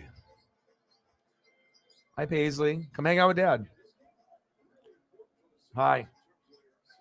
She just nudges me with her body. She comes in here. Hey, Dad, I'm here. What's up? So I'm gonna put. Yes. I'm gonna look up at you while you're working. Hi. 64-52 Sixers. 9:25 left in the third quarter. Can Boston fight Uncle Mo? He's a punk sometimes. But someone's got to stop the bleeding for them. Tatum is on another planet right now. What are you doing, bro? Time to put you on the bench or don't be the lead offensive weapon at this point because you're hurting the team more than helping, big dog. Plus, Jaylen Brown is far more, just as qualified. Just because Tatum throws up a 40, you don't think Jaylen could put up 40? Of course he can. And normally I would not say that about too many players where I feel they got two guys that could actually throw up 30 or 40. But Brown has improved tremendously in the last couple of years. He has kind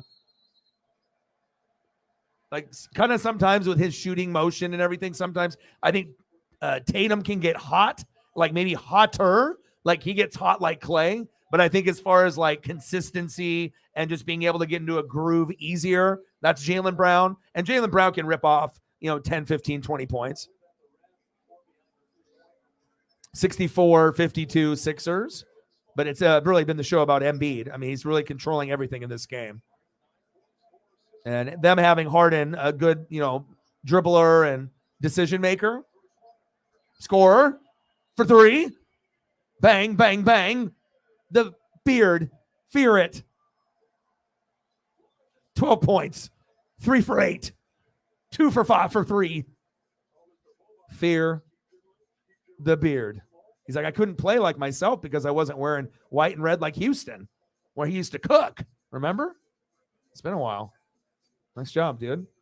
67-52. Sixers. And if you're a Boston fan and you're mad, don't be. You already won the first 2 matches.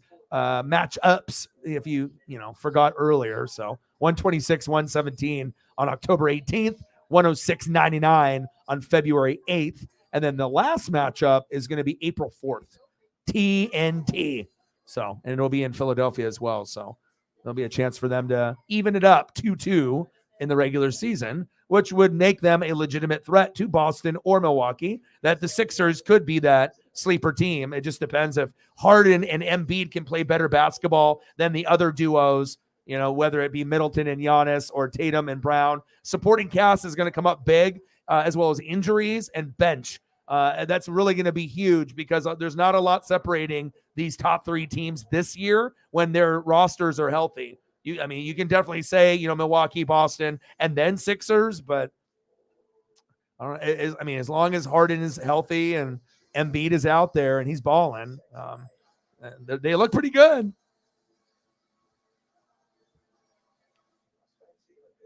Struggled bad. Yeah, it happens. It's good, because obviously you get that player that was, trying to maybe be a little extra cocky at the All-Star game and get the MVP award, because it was Kobe influence, But then this is like from the sports gods. They're like, we got to humble you. You got to, show off a little bit, but you got to have gratitude to realize you're really, really good. But the reality is as great as you are, there's players that are better than you. And there's also players that you're better than them, but on defense, they'll clamp you down. And you go from a guy that could be a 30 to 50 point, threat to a guy that might not even hit 10 points, and if you have a couple of, shitty 10 to 15 point games when you're expected to get double that, that's how you end up losing in the NBA finals.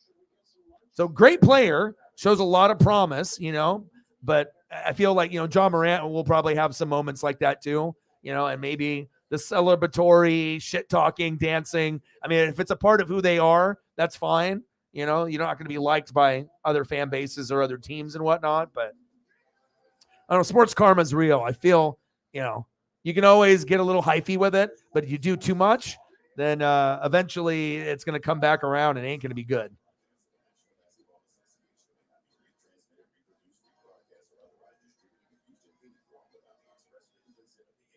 $67.52, Philadelphia.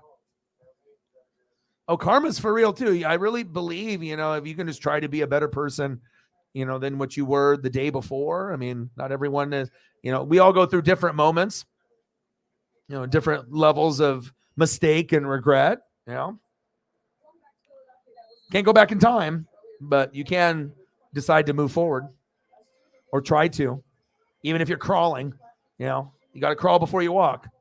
Baby steps. 67-52 Sixers. All right, come on, Tatum. It's like a lot of the league likes you. You know what I mean? But you got to be able to, this is good growing pains for him, because even if the Celtics win or don't win the championship, the more, adversity that he has to go through, it's going to make him a better player. Overall, there we go. Rebound dunk. Because Tatum has the skill set, I think, to be recognized if he keeps working on his game. Definitely needs to become a little bit better of a shooter. His form isn't the best compared to the more pure shooters, but it works for him, and he does get hot, but he has a chance to be a top 3 player in the NBA and continue to get better. But you have to understand what kind of greatness is at the top. It's going to take a lot of skill to improve for you to be chosen over a guy like Luka. You think, people don't choose people over Luka or Embiid or the Joker or a few others, Nice. Oh, and that one guy, the guy that's kind of considered the best in the NBA, the Giannis. But I see the potential there. So I think a little bit of that struggle will make him strong. And, you can kind of feel the Celtics are probably going to win a championship in the next 5 years. It feels that way. Offensive foul. Wow. They called it on Marcus Smart. Well, that was a home court call. Marcus Smart can't believe it. He's like, are you kidding me? Are you kidding me? Yeah, that's all Embiid initiated. They're like, fuck it. It's like, you ain't calling that foul on me, sucker.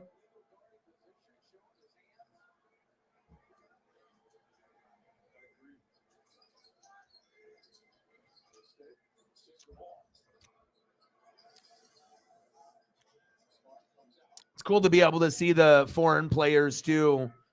European, Slovenian. You're just getting people with the European background.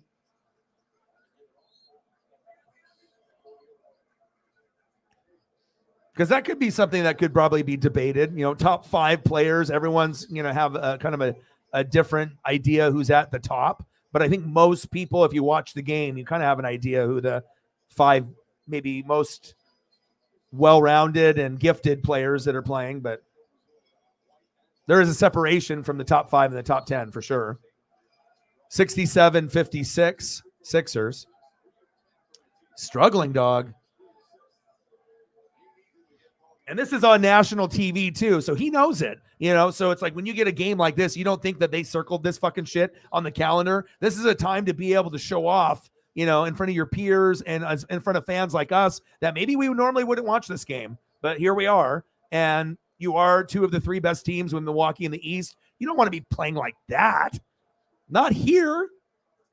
Not after what you did at the All-Star game, purposely trying to get 50 plus, Not the best homecoming after that particular moment, but I think that he can get into a groove quickly, and shit, it wouldn't surprise me if he ends up finishing with, 15, 20 points. He's a gifted athlete. He has hustle. I think emotions get the best of him, and as he gets older, he'll get more mature, and he'll be able to better handle that. But being a young player, it's hard. Embiid down low. God, he's like Shaq down there. And one, except Shaq would have fucking threw it down with 2 hands, pulled the rim down, glass exploded. But, Yeah. 69-59, Embiid baseline. I'm big, you not. And the one. Yeah. MVP. He is an MVP. I haven't been this entertained from a center since Shaq, if that says anything. Loved Alonzo Mourning when he played, when the Charlotte Hornets had Larry Johnson, Muggsy Bogues, and Alonzo Mourning, Penny and Shaq. That was a fun time to be watching basketball. Ooh, nice layup by Tatum. And Embiid with a foul, and one. See, just like that. Embiid is like, what?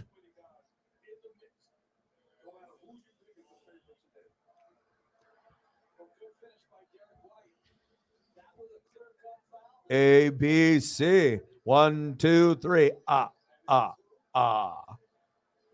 70, 62, Sixers. Come on now. Now we're starting to get, because we don't want to see the superstars struggle. I mean, I know some people are haters and, but I mean, if you're watching this game as far as like an NBA product, you want all 4 players to play awesome. I mean, this is kind of a showcase when you start getting these games, on Saturdays and Sundays now as we're getting deeper in the season. That means you're going to get more eyeballs on your product, and you want to have good basketball, not shitty. No good. Tatum, go inside, bro. If you're fucking shooting so cold, and I know you want to shoot, but you're not like a Ray Allen. Like, go inside and then work your way outside after you get like a little bit, go from like cold to medium, and then you can kind of test the waters. Some players, that basketball IQ, they'll get it later in their career. Nice. Or some just understand. Like, Jordan and Kobe and some of the people like Bird, Magic, they already knew that. Okay, if I miss like 3 outside, I'm not shooting anymore from there. I'm going to go try to get a cheap like layup, get the confidence back, and then work our way out. But not everyone. Some people will just like keep shooting, like 10 shots from the field. You go like 1 for 10. Like, you probably should have stopped shooting like 7 shots ago, dummy. There you go. Pass it away. Give the ball to fucking Jaylen Brown with half a second left. Come on. Well, Embiid. And this is the same type of flow that we were getting in the first 2 games in Boston. Home team is just unstoppable. Who is that? Embiid. And you got to think, if the Sixers made it against Denver and Embiid could shut down the Joker, they could win. But I'm not sure if you're going to be able to get that particular matchup. Obviously, Boston and Milwaukee have something to say about that. But Embiid is a guy that he could have just as big of an impact as like a Giannis, right? We know this. It's very true, and can have as big of an impact as Boston's big 2.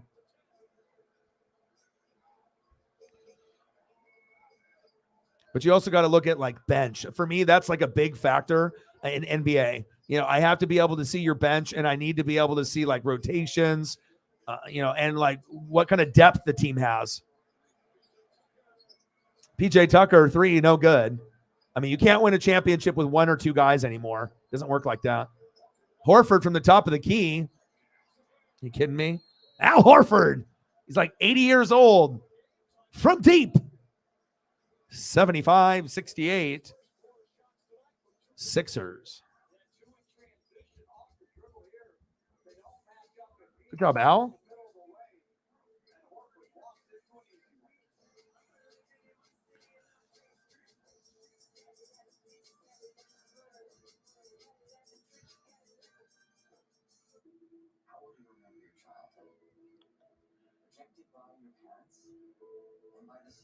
Let's see. I'm trying to find one.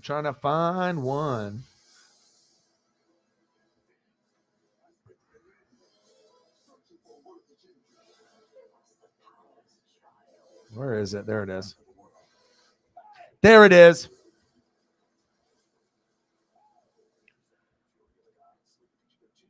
I'll try to find you a few more of the shrimps from before.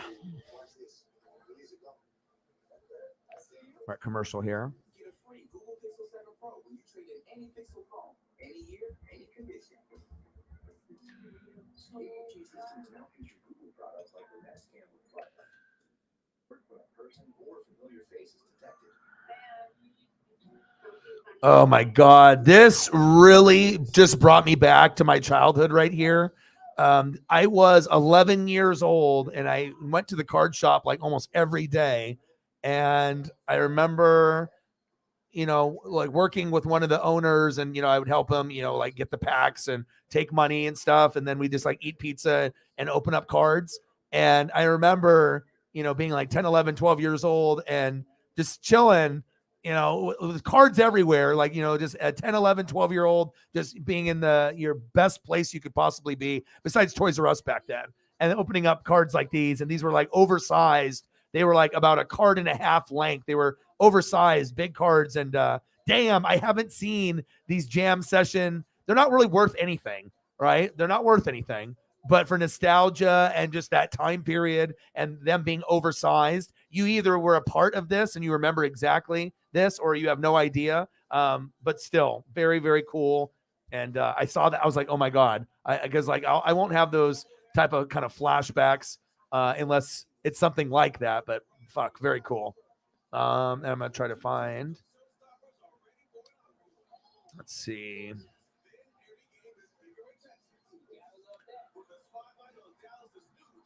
Oh my God, I remember these 93, 94 tops. I remember these.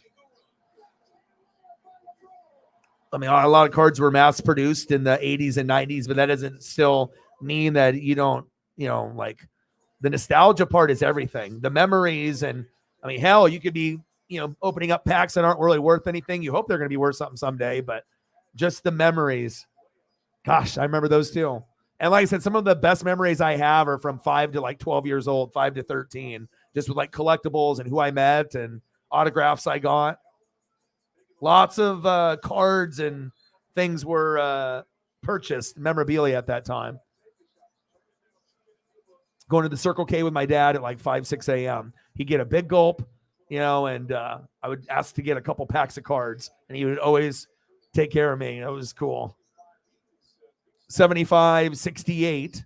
Sixers up by 7. 3:14 left in the third quarter. Embiid, fucking unstoppable, in and out, no good.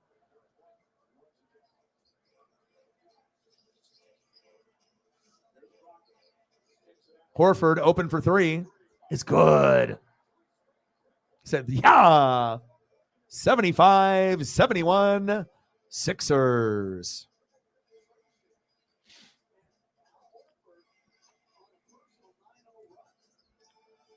Now the game's closer now. Now all they need is Tatum to start getting into being who he is, and then they can get on another run.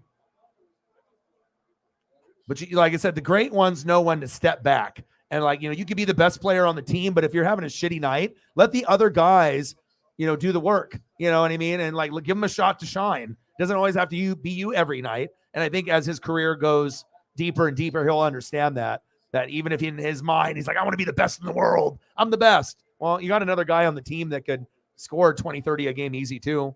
And if obviously Tatum wasn't there, Jalen could increase his game and get more looks. But it's a team game, and hopefully they can figure it out. And if they can, the Celtics can win the championship this year or be right there in the Eastern final and, go down to the wire.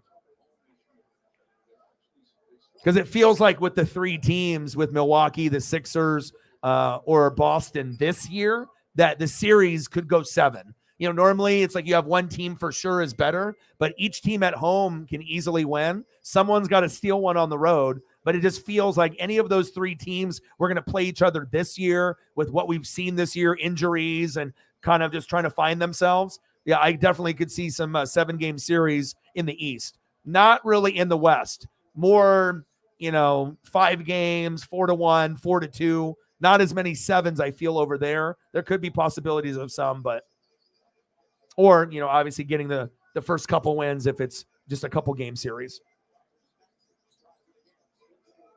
Deep 3, no good. They're only down by 3.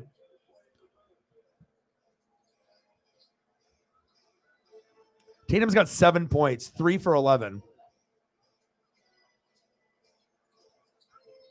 Fouled, no good. White has just come on, not a whole lot of playing time right there. So 5 for 6, 12 points in the fraction of minutes. But I mean, sometimes you're hot and sometimes you're just not. It's crazy. But White's got 17 minutes, 5 for 6, 1 for 1 from deep, 12 points, and they're plus 13 with him on the court. With Marcus Smart on the court, they're negative 19. That's not good. But with all that being said, they're still right in striking distance. Oh, free food time. They said, we want that free food.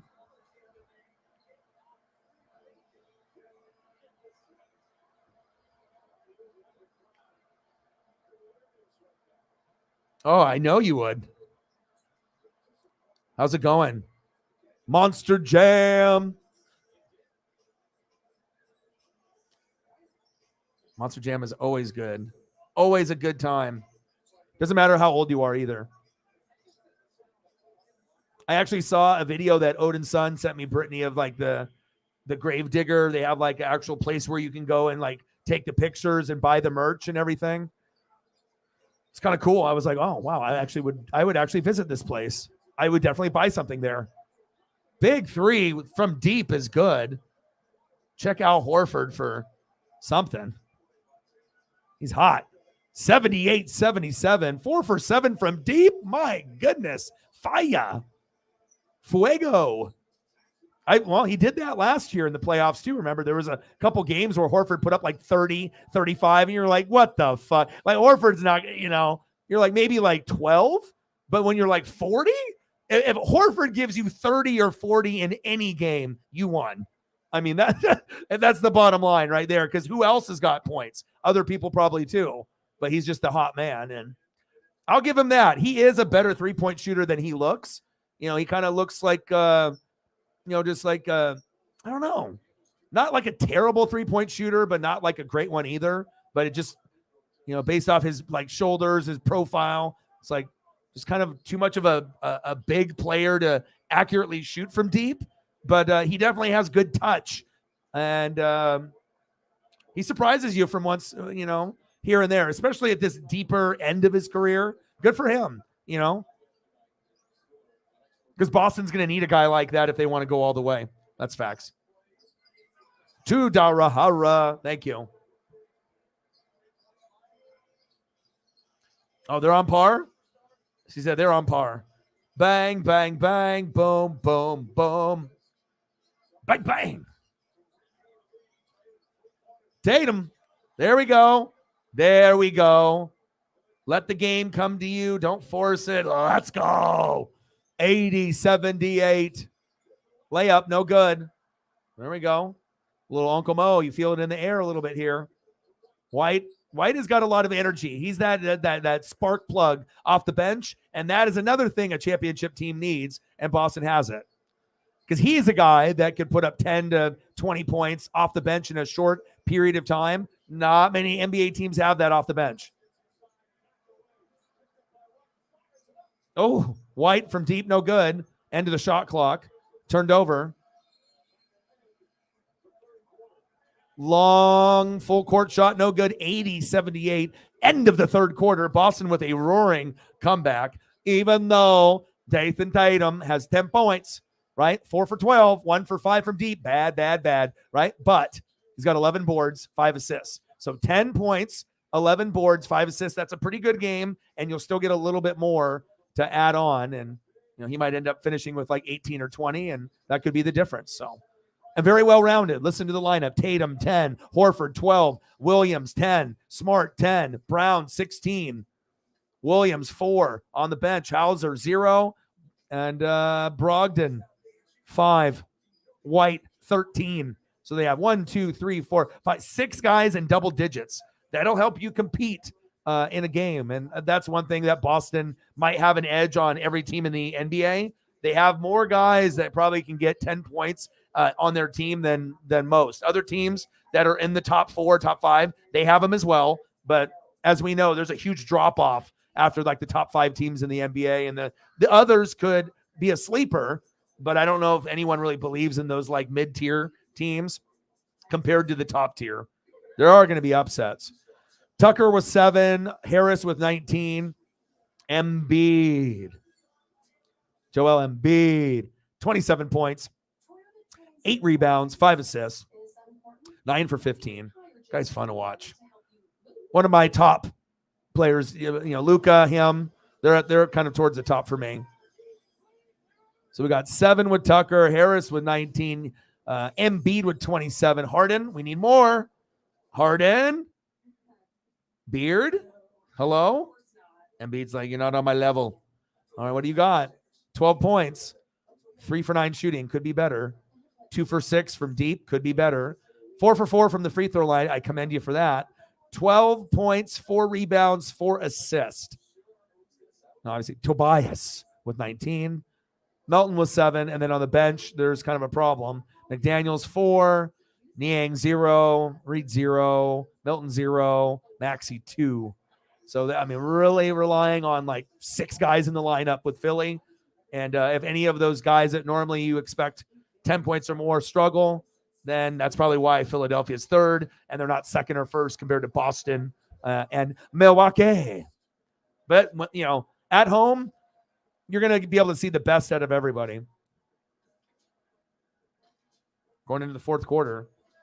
Let's go, baby. Remember college? 5-hour energy got you through that. But now, Are you still there, or did you move? Did you already take off? And I'll try to get some more pictures up here in a second. $2 17. Let's get to a hundo.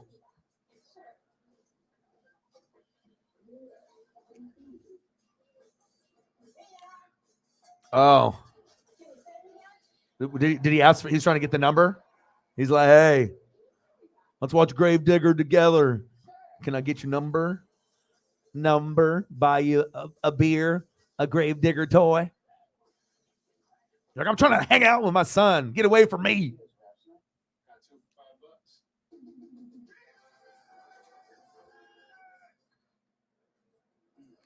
Sounds like a winner. I mean, this guy is definitely the boyfriend material. All it takes is like 1 or 2 of those people at an event, and it ruins it. Just like when you have people like do that shit in streams and stuff. For real. Oh, shit. We almost had a name change at fucking Monster Jam. She said, I'm about to go by Karen Morin. Wah, wah, wah. You almost went from Brittany to Karen real quick. 85-78. She was about to Gronk spike his ass. I'm with my son. Gronk spike. That would have been a good video. I would watch the Gronk spike on the drunk guy. And if you went from Brittany to Karen.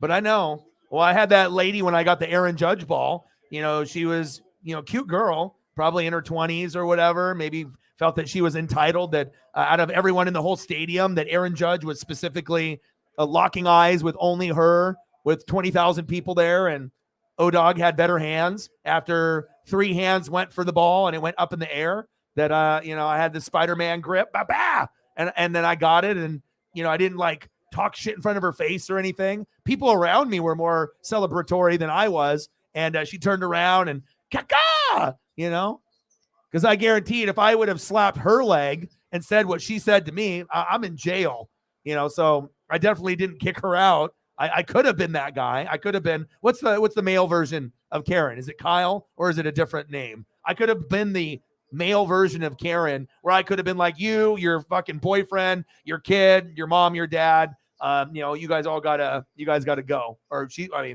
ejected. So, I could have been an asshole person, but after you get an Aaron Judge ball, you know what I mean? Like after trying to predict, hey, I'm going to get an Aaron Judge ball. And then it actually fucking happened. I don't like getting assaulted when I go to events, but sometimes you get those people that, I like being able to mingle with the fans too. And, I'm not going to talk to just anybody, but yeah, a couple people in an area can kind of ruin the event for you for sure. And then everyone turns into a Karen, even me, but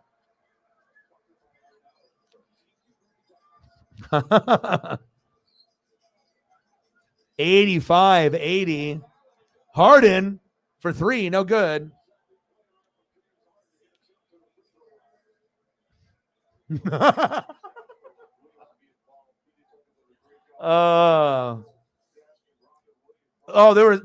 was hip thrusting. Oh, I mean, you left that part out. Like a drunk guy, hip thrust. What are you doing? Huh? I mean, I know you were right here. You were like, oh, I'm fucking at Monster Jam. Don't be fucking hip thrusting next to my kid and me. No, I don't want to give you my number. Yeet. Yeeted. Stunner. Bye. See you later. Oh, man. That's good stuff. I'm sorry that the idiot. I mean, that's what happens, Sometimes when people, they don't realize that they're the problem. And sometimes people drink too much or, you just have to be able to know yourself and you don't want to be that guy or girl. You know what I mean? You want to at least catch yourself if you feel like you're going down that path. But I think a lot of people that are, they're in their own world. And it definitely can ruin an experience, and that's why when you see people get in fights and people doing dumb shit, people like that. Fucking illegal hip thrusting at Monster Jam next to Karen, aka Brittany, was not feeling it. Was trying to watch Grave Digger, not hip thrusting by drunk Joel. I mean, that's just what happened, right? Layup is good. Hip thruster 3000, 87-83 Boston, 9:39 left in the fourth quarter. Man, I can just imagine what this guy looks like too. Harden, 2-man game. See if Philly can get on a little bit of a run. They usually have pretty good ball spacing. And obviously with them, having proper shooters at the proper spots, a lot of their guys hustle. And you already know if Embiid is going to be in the game, that whole paint area is just like Giannis. You're not getting in there. They control the game when the ball goes in their hands, and it's tough to stop. It's like you're not even stopping it. You're just hoping they miss a few. 89-83 Boston. Nice little comeback for them. They must have heard about the hip thrusting as well. Like, oh, did you hear about O-Dog? And the Brittany, the Karen, the hip thruster. Yeah, they heard it. Here we go. Come on, baby. Go, Jalen. Yeah! Yeet! Yeeted. 91-83. 8:43 left.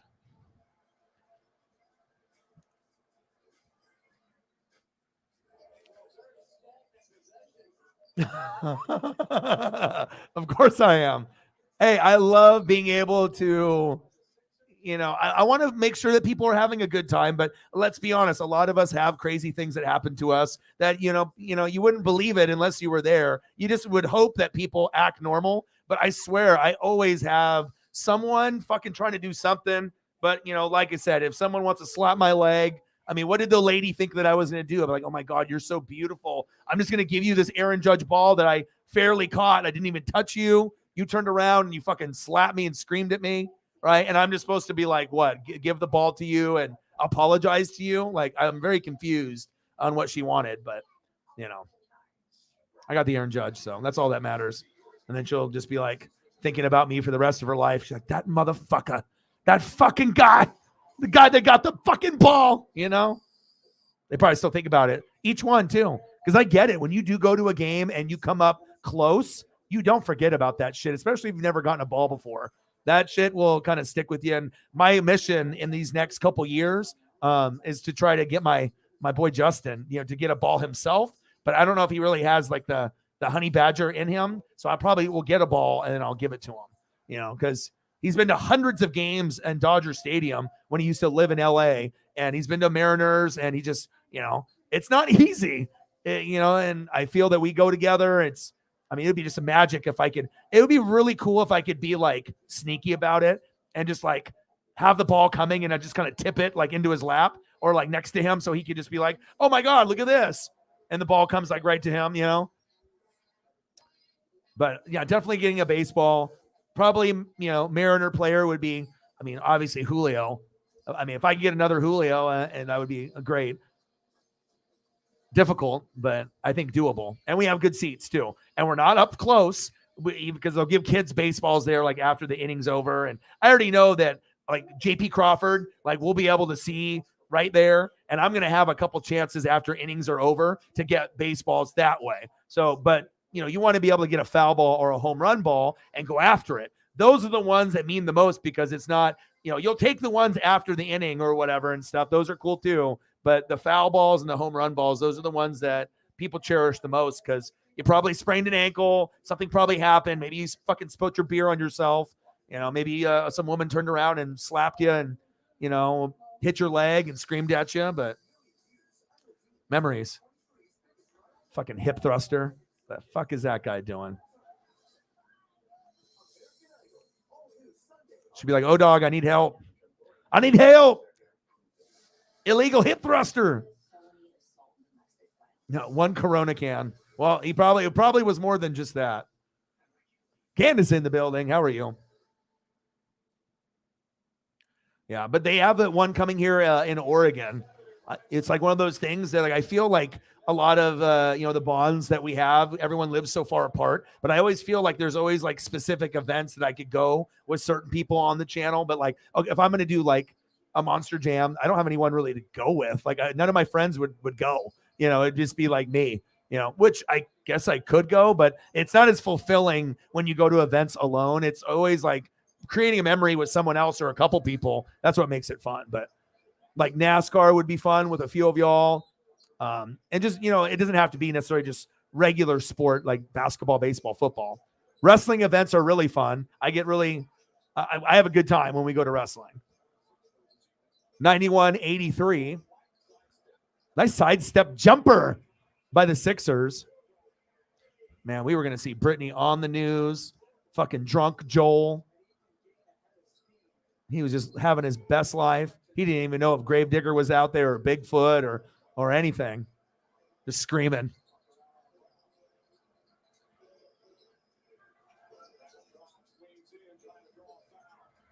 And that was the very moment with the hip thrusting and the swearing that Brittany fell in love. She found the man of her dreams, drunk Joel, at Monster Jam, moving 10 seats and awkwardly coming up and asking for the number and the marriage proposal. Drunk Joel. Nice pass. Yeah, let's go. Congratulations, Drunk Joel. 93-85. Boston, this one's getting good. Embiid, look out. Oh, there we go. What a steal. Pass it.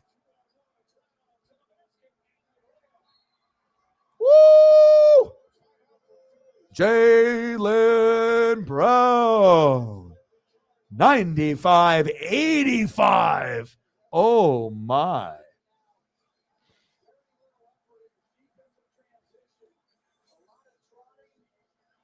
Oh, you have all you have the full description. She's like, yeah, I had to do the picture, the video, share it with all my social media, tell all my friends. I'll tell everybody. But you know what? I've totally been in this situation and it fucking sucks. Sometimes I'll go to Blazer games. I'm like, fuck, are you kidding me? Like, what are the chances I'm in this fucking stadium and I got to sit to that one motherfucking person, The glasses, the hair, the shorts, glasses, whack, hair, whack, shorts, whack. Oh my goodness. Never. I haven't had a beer or like liquor. I can't even tell you. I mean, I've really been trying to, be good and just like take care of the puppy and, try to get addicted to like exercise and just bettering myself and whatnot. So, pre-rolls are a part of the daily routine, but the alcohol and the beer, that is no longer a part of the routine. I feel like I can, with me and just being out here in Oregon and how, we're pretty laid back here. Some people can hang and, some people can only have a beer and they act a fool. So, but I feel like as far as with me, I don't know. Yeah, it might sound like I'm not going to be a fool. I will never be. Yeah, I will never be drunk, Joel. Not happening.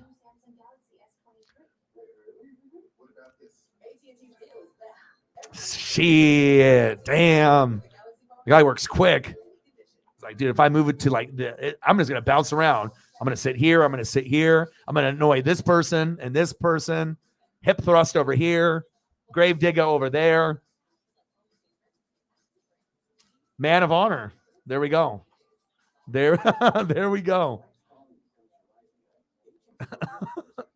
See, now they're all believing you. See, I'll be there.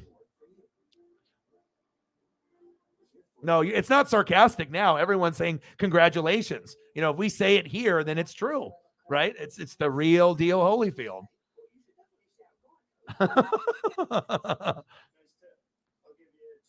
Oh, this is so good. Network television, hello? Oh, dog, yes, I'm here. Oh, so good. So good. Brittany. All right, let's get yes, I will be there. Let me get some grave digger up here. Did you take any other videos or pictures? You should send them to me. It's cool to be able to see them on the track or like do the jumps. This looks like you had pretty good seats too, not too far back, not too close, and obviously you said with like earplugs and everything, and obviously if you have your son there too. I mean, you don't want him to be deaf, by the time he turns, 10, 12, 13 years old. Well, how was the show? I mean, besides, getting engaged and married and everything with Drunk Joel, like how was the event overall? Take Drunk Joel out of the equation. Overall, how was it? Yeah.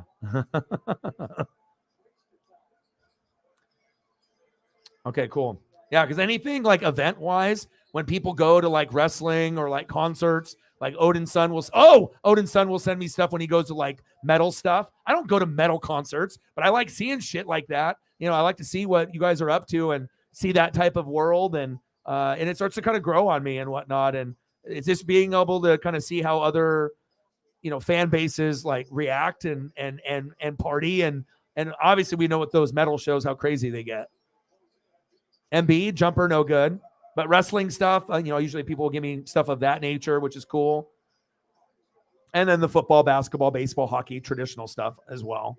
But I like X Games stuff and like, NASCAR, because kind of like the off the beat stuff, Monster Jam.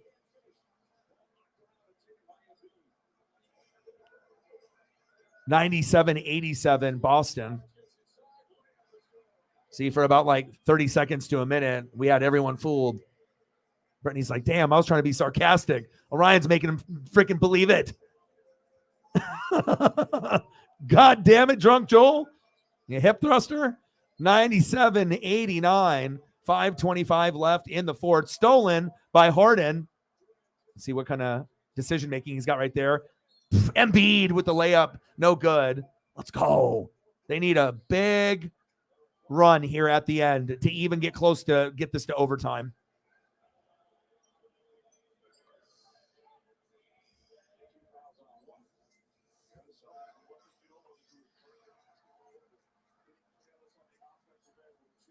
Oh, heck yeah.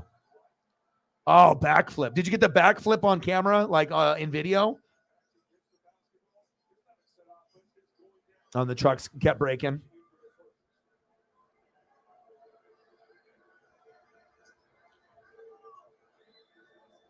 Free throw is good. Nice job, Embiid.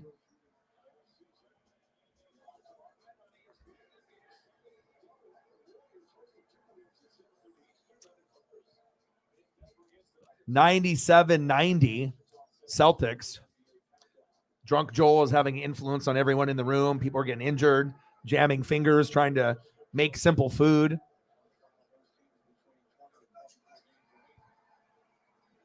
$97-91. Embiid with 31 and 11. Nice. All right. Come on, Celtics. Show me something. And let's see if the Sixer D can step up. They need defense desperately. Tatum from deep. No good. Damn, 4 for 6. Oh, man. 10 points still. That's rough. Embiid, he's so good. He is too good. 97-93 for almost every possession. The rest of the way, it should go through Joel Embiid, period, if you want to come back. You guys start, giving it to Harden and other people, you're going to lose. Give it to Embiid. He'll give you the best shot to get there. Hopefully the teammates recognize that. Down by 4. 4:30 to go. Good game. Lots of back and forth. Smart behind the back, foul.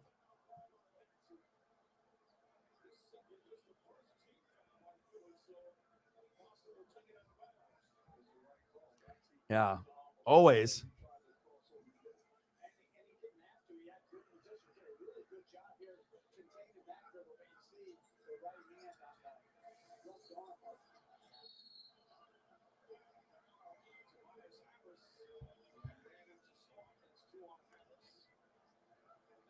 Hey, drunk people, yeah, doesn't matter where you are. You can even be somewhere like this. You'd be like, this isn't going to be a problem.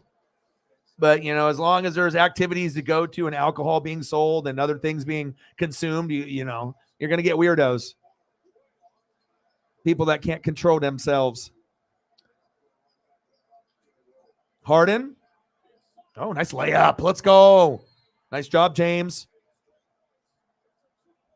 2-point game.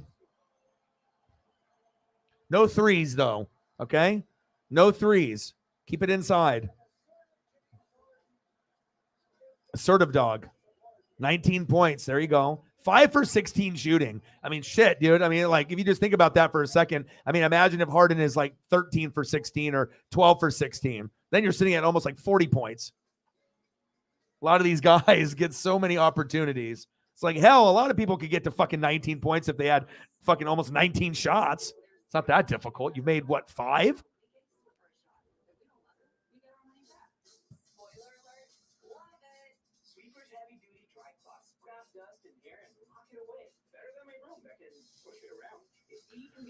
Yeah, like I said, when you go to places, a lot of times you just, usually just people being just too faded. That's, they just can't control themselves.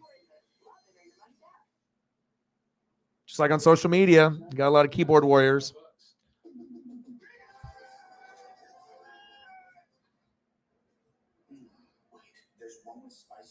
I'm going to go check up on Paisley real quick, make sure that she's comfortable and okay.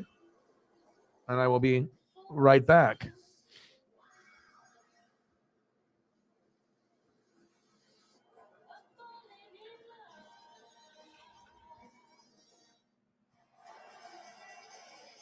Thursday night, Sixers came back from 17 down to beat Memphis. This building to keep their winning streak alive 5 in a row. And right now it's just over 5 remaining in before tonight.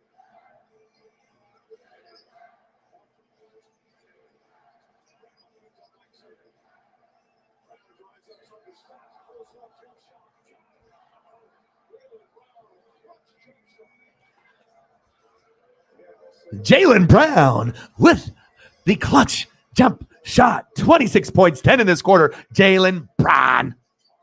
99-95. Stolen. Tatum. Out of bounds. 99-95. A heavyweight bout going to the end.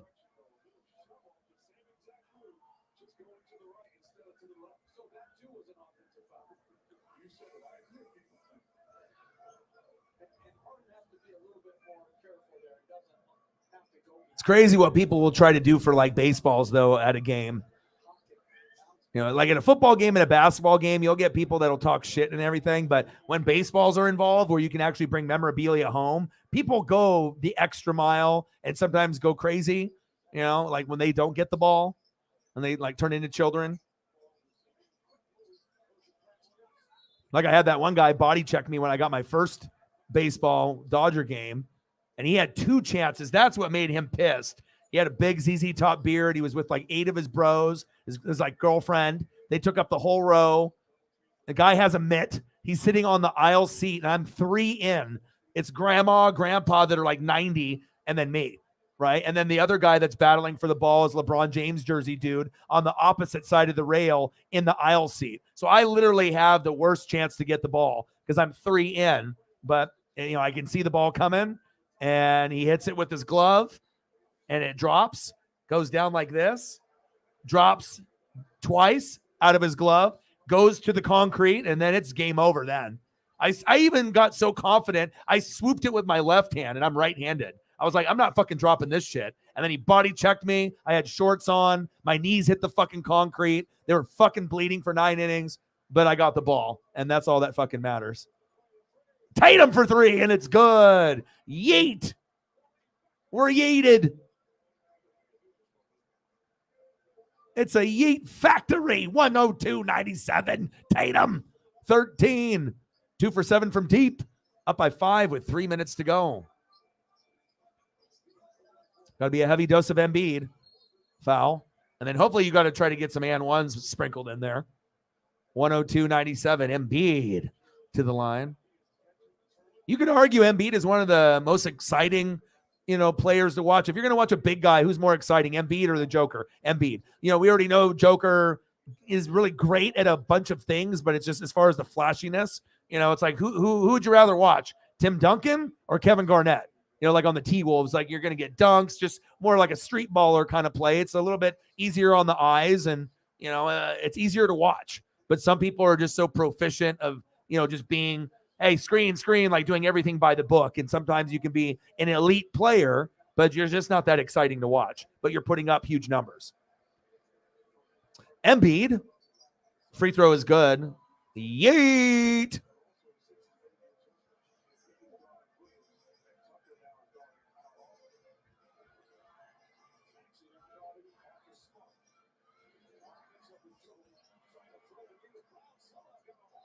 Good defense. Horford swings it. Tatum, baseline.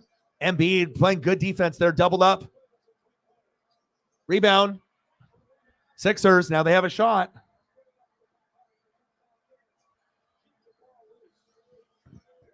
Embiid. Jumper is good. 102-101. Boston.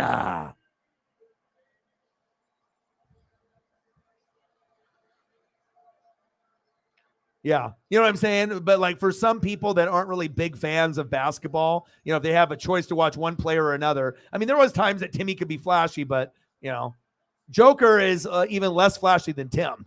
And Timmy was, compared to Garnett and some of the other forwards, it was, you know, I appreciated Tim Duncan for everything that he did. He was a fantastic player. But sometimes you get guys that are just, you know, they do everything by the book. And, you know, sometimes it's kind of a boring game, but they're legends. Crowd is lit. 103-102 Sixers. Tatum. Horford for 3. It's good. Dude, this guy gets on these hot streaks. He's like, dude, I can play like I did back in college, bitch. Sometimes he gets on fire. It's just surprising to see like Horford, you know, throw up 20, 30-point games once in a while. Embiid, fade away. Embiid trying to shoot like he's Kobe right there. Come on, man. Know your role and play like yourself. Don't try to be like Kobe. Go inside. You're Embiid. You're hurting the team when you're going outside, even though you can make some of those shots. Be the force that you were meant to be, in the interior. Go over, help out. Oh, shit, for three. Tipped in good. Tatum. Oh, my. 107, 103. That might have been the nail in the coffin.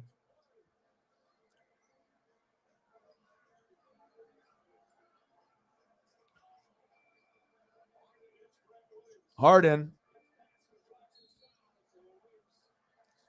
fouled. 107, 103. Every free throw, every possession from here on out is critical. And obviously with the Sixers being, third best, Boston ended up winning the two matchups prior at home by 7 and 9. I mean, right now you're down. You haven't really been able to keep the leads. And also when you get, players going out of their mind or playing up to higher than their potential. White off the bench with 18 for Boston, 26 for Jalen, Smart with 10, Williams with 14, Horford with 15, Tatum with 15. So it's very well rounded besides Jalen, kind of stepping up for Tatum's, shitty game. But Tatum's got 15, 13, and 6. So, yes, the points are down, but at least he's rebounding and he's assisting. Field goal percentage is not good, but, hey, it happens. Free throw is good. 107, 105, 41 seconds left. Marcus Smart, one-on-one isolation. Kicks it out back to Horford. Tatum's got the ball. He says, get the fuck out of here. Everyone clear out. Corners. Isolation. Me on 5, bitch. Oh. Stupid shot. You had a chance to ice the game, and then you wanted to do hero ball. Come on. And obviously, if you have 15 and there's a guy, your teammate that's got 26, maybe pass the ball to him and maybe he makes a shot and the game is over. Just a thought. I'm not saying this guy's an egomaniac here, but, we already know he's trying to be one of the best in the world. But fuck, man, you're having a shitty game. Can you give another guy a shot? It doesn't always got to be you, dude. Every superstar has that problem, though. And I know Boston fans right now, some of them are like, that's what we got. It's like, I know you were trying to, draw the foul and whatnot, but that's the inexperience from a younger player that's not really, the basketball IQ isn't there, or they just want to be the man every time. And they just don't understand that, hey, not your shot every time is going to be the best shot. Hell, Marcus Smart probably would have a better shot making that last shot there at the end, or Horford with all his threes and shit that he's made. Horford's 5 for 9, 5 for 8 from 3. That would have been a better opportunity than that. Just saying. Joel, God, he worked quick.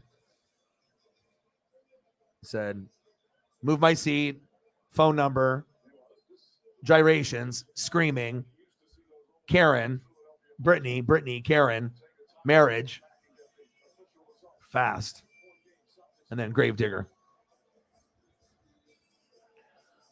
What a honeymoon.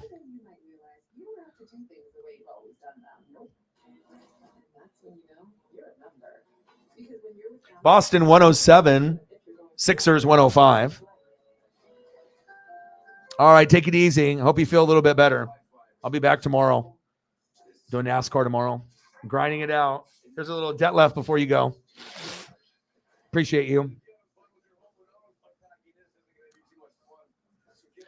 Debt left, man. And like I said, I have a binder of these cards back at my childhood home, and like I don't even care if every card was worth a penny. Just to be able to get a binder again is like my next goal. I want to be able to maybe find some 80s wrestling cards or whatever, but I want to be able to have it like in binder form. So it's kind of like, how sometimes people put magazines as like, just on their little dining table for guests or whatever. But I just want to be able to have a booklet. So every once in a while I'll have, I don't know how many pages, maybe 50 pages, 30 pages, and just being able to go through instead of the cards in the cases, but just having them in there. And if I could end up getting like a complete set of something old and I didn't have to pay too much money, I don't know, it'd be kind of a cool thing. I've been thinking about it for a while, but I just don't know which one I would want to do. There's a lot of old basketball stuff that's cool. 87 Fleer, 86 would be too expensive, but 87, 88 Fleer, 89 Fleer was like my childhood. I was like 7. 107, 105. We got 18 seconds left. Sixers down by 2. Give it to Embiid and say, get the fuck out of here. Embiid, pump fake and a foul. Good drawing the foul. Joel Embiid. Yeet.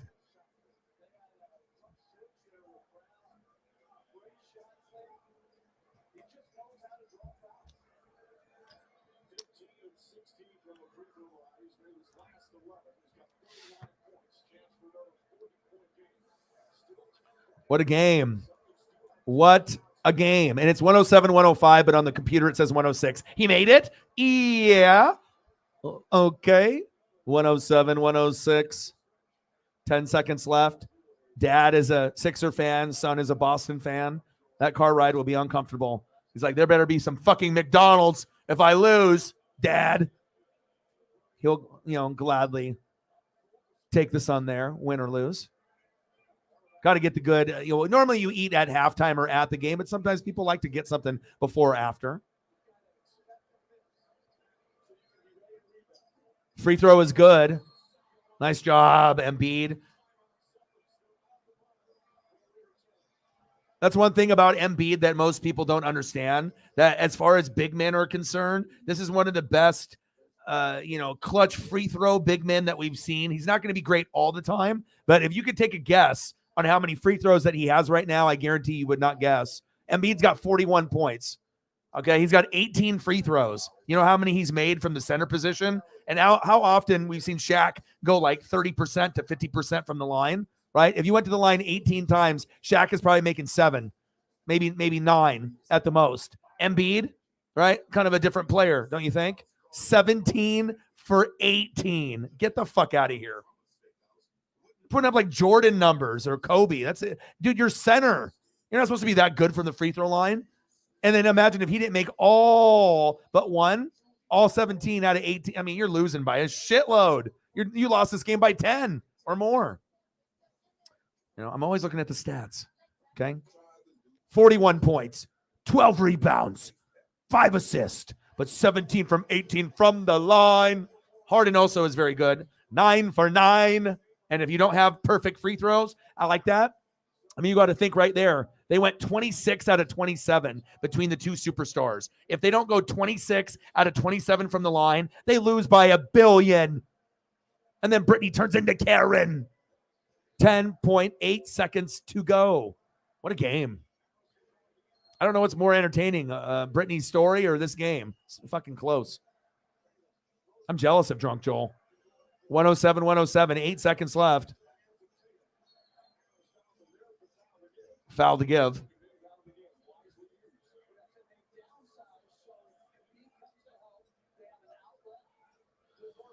Oh my, oh my. What a game, what a game, what a game, baby.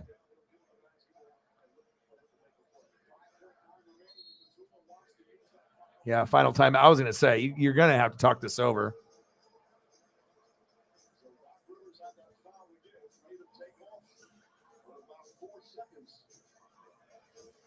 This one would be one I would maybe consider too, because it wouldn't cost that much, but just to be able to have a big booklet of oversized cards that aren't worth anything, but I remember buying them, at the card shop and getting them and, collecting them with my dad and just being able to have those and just turn the pages of the players, from back then, looking at the jerseys and, it's like, yeah, I mean, that would be something if I ended up having to buy the binder and the pages and, getting the whole set, and the whole set's worth like, let's say $20, but I pay like 40 because someone went and took the time to put it together. Fuck yeah, I would do it. I want one of those type of pieces, but I don't really know if I want to do basketball, baseball, football, or if I want to do like wrestling cards, because I have been wanting to do like the old wrestling card thing, but a lot of those are kind of hard to come by.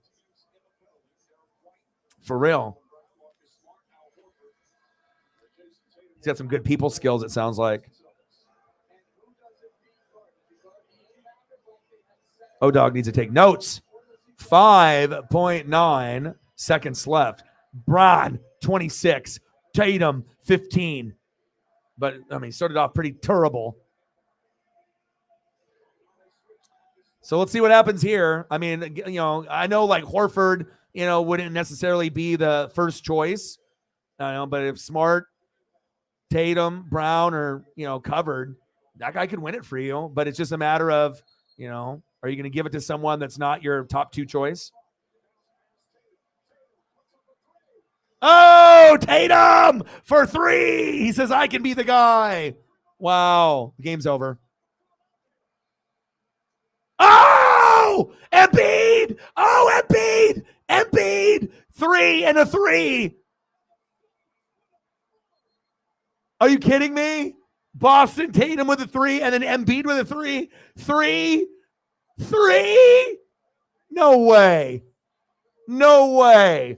I mean, even if it doesn't count, right? Which it looks like it was too late, but he still made it.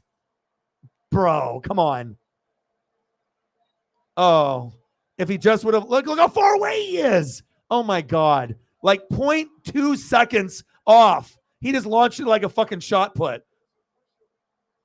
Oh my God. Damn, if that would have counted, that would have been the most like epic shit ever for regular season. And then they go to overtime. Oh my God. Dude. Wow. Final score, Celtics 110, Sixers 107. Drunk Joel and Karen's and Brittany's and Gravedigger. Man, unbelievable.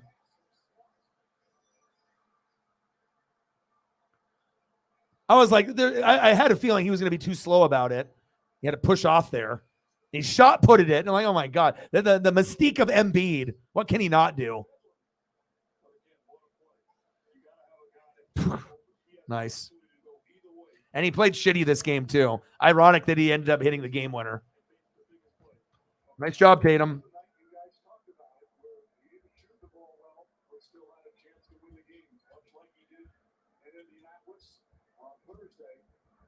The Boston Celtics have 20-10 on the road this season. The best road team in the NBA with a magnificent road man. Wow, that was, and that's, and when we talk about, okay, I do a poll, XFL, I love football. Yeah, I haven't been the biggest fan of WWE or NBA in the last couple of years with COVID because the product really wasn't that good, right? And now both are getting better, right? But you do XFL, any matchup or 2 of the top 3 teams in the East or the West, I mean, you'd be doing a disservice doing the XFL game over a game like this. No one's going to remember that XFL game with the Defenders and the Vipers. People will be talking about this game and this ending for a while. Now the Celtics are up 3-0 in the series, and that's the difference between being a number 1 or number 2 team and then maybe being the 3rd team.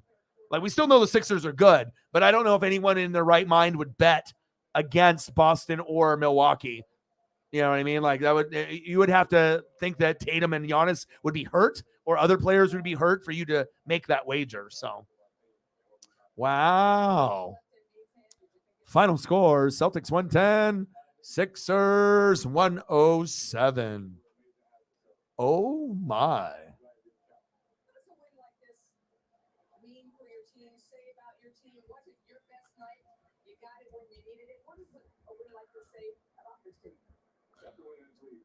It is tough. 18 points, 36 minutes, 7 for 17, 3 for 9 from deep, 1 for 2 from the line, 18 points, 13 rebounds, 3 offensive, 10 defensive. So 18, 13, and 6 was his stat line. But he had 5 turnovers, and that really hurt him early.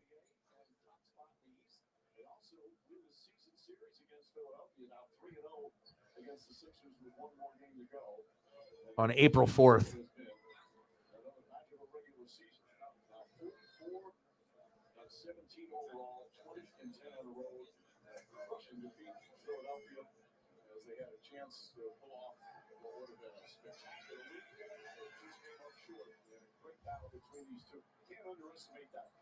Epic.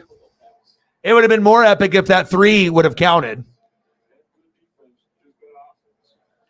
Like, that's how you wrote me back into the NBA when when you do shit like that.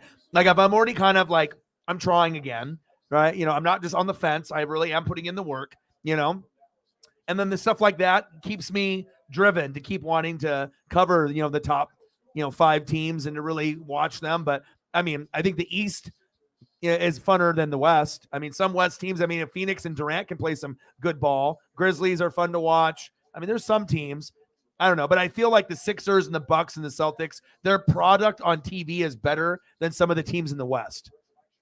I don't think that's like crazy to think. I mean, I know what good basketball is. And I mean, I guess if you like watching Denver basketball over those other 3 teams, that's, I guess, if you're a Nugget fan, right?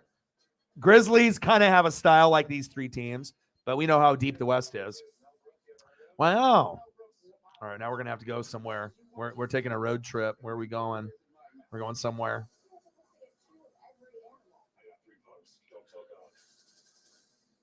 We just already left. We dipped out of the stadium just like that.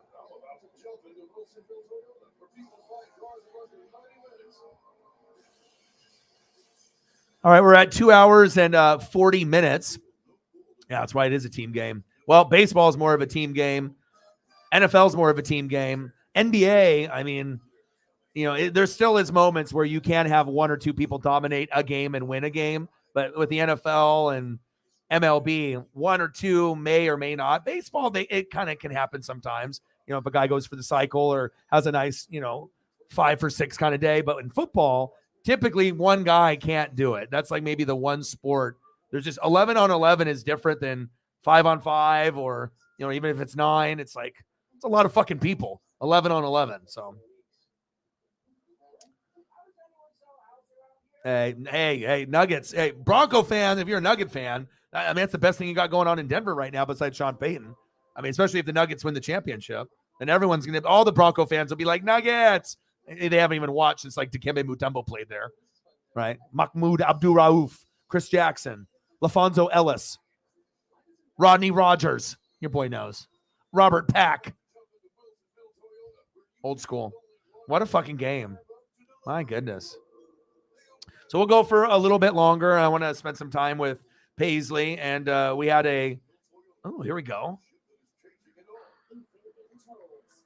Oh, thank you.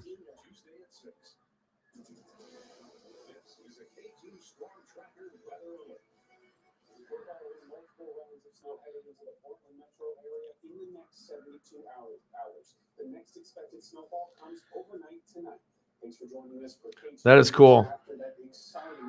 I need to start doing stuff like that, just like just yearly, to start going to Monster Jam like yearly and certain things. But God, from month to month, year to year, I mean, I guess it just has to be one of those things. It's like a tradition. Man, what a game! 110-107. So we'll go here for a little bit. Like I said, we had a pretty big day yesterday, so don't expect us to, have a big day. But I figured we can go to like the 3-hour mark, kind of evaluate where we're at. I'm going to be doing NASCAR tomorrow for like 5 hours. So, if we go to the 3-hour mark and just end it, we can do that. If for whatever reason we get a flush of people, and then we have like a little dono train, then I'll go a little bit longer. I don't mind. I can always go to the 4-hour mark if needed. But at this point, the event is over. So now that's for, mental health and anything that you guys want to talk about or look at or photos and whatnot. It's kind of up to you guys. I'm just going to kind of see what we got going on here, and I'm going to take a peek with Paisley here. We got Bob's Burgers coming on pretty soon. Iron Man. What do we got? Is there? All right, Gonzaga. Okay, so as long as I got something here, and I haven't watched Gonzaga play. What else? San Francisco. What about baseball? I would like to watch some baseball. What's the baseball replay? Giants and Cubs. Okay. All right, I'm doing Giants Cubs. I'm gonna watch a little bit of that. All right. Baseball's back, so it doesn't even matter.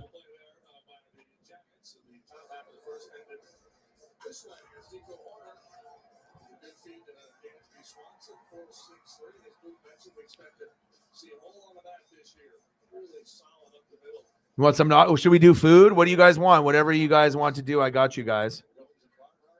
Yeah, I mean, yeah, and obviously for the game to end, those are the reasons why the clock and no shifting and for the pitcher and for the hitter, they're implementing shit here in the Cactus League and shit because if they did it just only in the big leagues. You can't have like a big game, bottom of the ninth, 6-6, bases loaded, full count, and then the game just ends. Like, we want better than that. It's going to take some time for adjustment with the shifting and the clock. Some teams are really going to struggle from it, and some teams will find a rhythm, and it'll suck and they'll hate it, but they'll find a way. And like I said, this is going to be a real groundbreaking year to see who's the most mentally tough team in the Major League Baseball, because I guarantee it won't necessarily be the most talented or maybe who has the best pitching or hitting. There's going to be other factors involved, and there's going to be probably pitchers that normally are great that are going to not be good this year. And there's probably going to be ones that were shitty before that will find their rhythm in this new system. So, but yeah, you definitely don't want it to end like that. So, and if anyone's got any like fun facts that they want to hit your boy with, please do. You got a sport fact or a fun fact about something? Let me know. Let your boy know. And we'll go here for a few more minutes. And if we want to do food and other things, we can do that. And I just got to delete some of these photos real quick.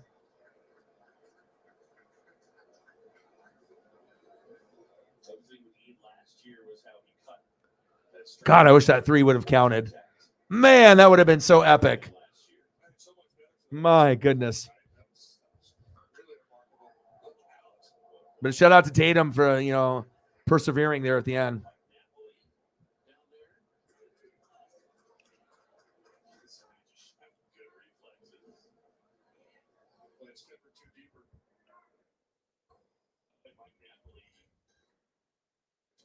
Oh, I forgot I have pad thai. Holy shit. I probably should go eat that. Totally forgot. That's what happens. Like, I remember I had it, and then you just get into a mode where you're like watching. I think of that Embiid 3, the Embiid 3 that didn't count. That just made me forget everything for a second. I just got so excited there thinking we were going to go to overtime. I was like, there's no fucking way that went in. I was like in disbelief. That was pure insanity. Gosh, that would have been so cool if that would have counted. Because it's one thing to like shot put it compared to just like shooting it with like 2 hands. But like, you're a big guy. You have no business making that shot, let alone shot putting it from 3/4 court, and he fucking swished it. That was epic. Just like half a second sooner, though.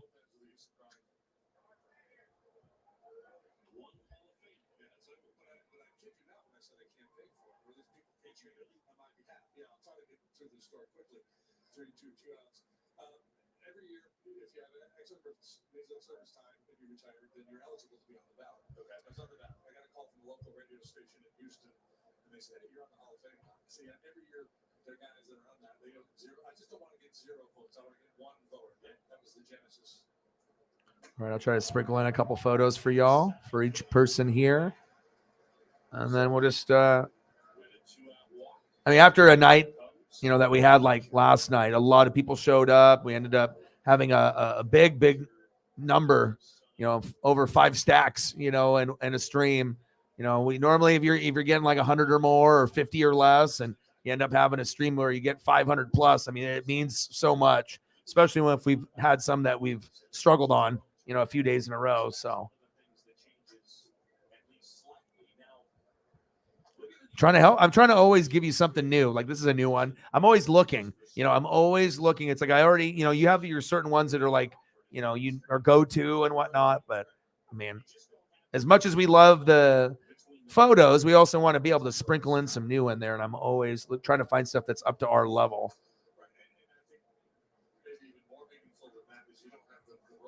The crispier the photos, the better. Does anyone in the room watch Blacklist? Are any of you guys fans of that show like I am? That's the final season coming up. But then once they went into COVID, I think I got behind, and so like I got already caught up, and I think I might be like half a season or a season behind prior to this new one. But you got Mandalorian coming out pretty soon. There's gonna be some really good stuff. I'll be preoccupied for a little while. It's always good when you can have your, shows come on, at that particular time. Spring show, fall show. There's a lot of stuff that I'll watch other than sports. I got to have my mental health. I was watching Planet Earth. I'm telling you, with David Attenborough, you could be having a shitty day. You turn on that, look at some animals, wherever they're at, a winter location or jungle or desert, and I swear you'll be better off. And not even that long, 5-10 minutes, you sort of start feeling better. Love any program I can get on there. 1-0 Giants. All right, let me get some wide receivers for Matt. Yeah, I wish the Mariners could have won today, but it's spring training.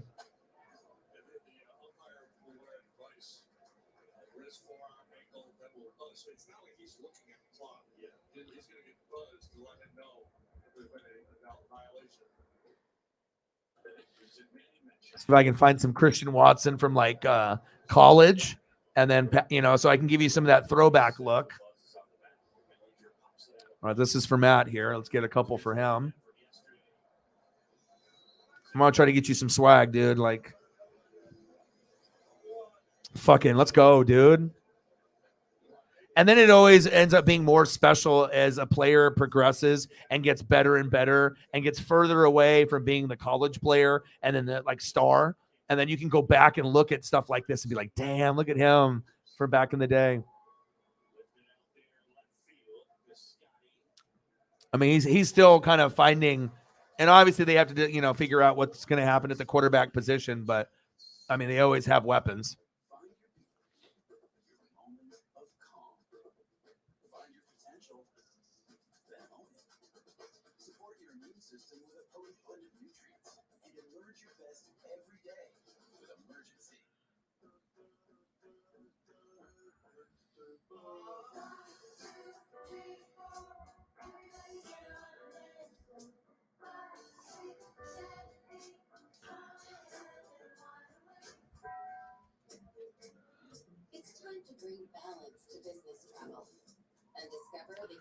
He got really hot. I mean, he's like one of those guys that can score once, twice, 3 times in a game. But it might change now, obviously, if you don't got Rodgers. Or if you do, or, or it's Love or someone else. But you can just tell that, certain people are talented. Yeah, it was nice to be able to see, so many people hop in, and then also be surprised by people like your friend Candace. And, sometimes, when you have other people that have other things going on and you need other people to step up. And then sometimes it comes from places where you're never expecting it. And it really does help. And, and not only did we gain another heavy hitter, but we also gained another quality person to the room. So that was another great thing that you did. And, that's the type of people that, that we definitely would want. And we have a good vibe with the people that we have. That's facts. All right, let me see what else I can get for Matt here. I'll try to get something for you too, Jameson. Oh, dang. They play at the same time? Yeah, and then we got the Bucks and the Suns on at 10 a.m. So I'll be already prepping and up early in the morning. So.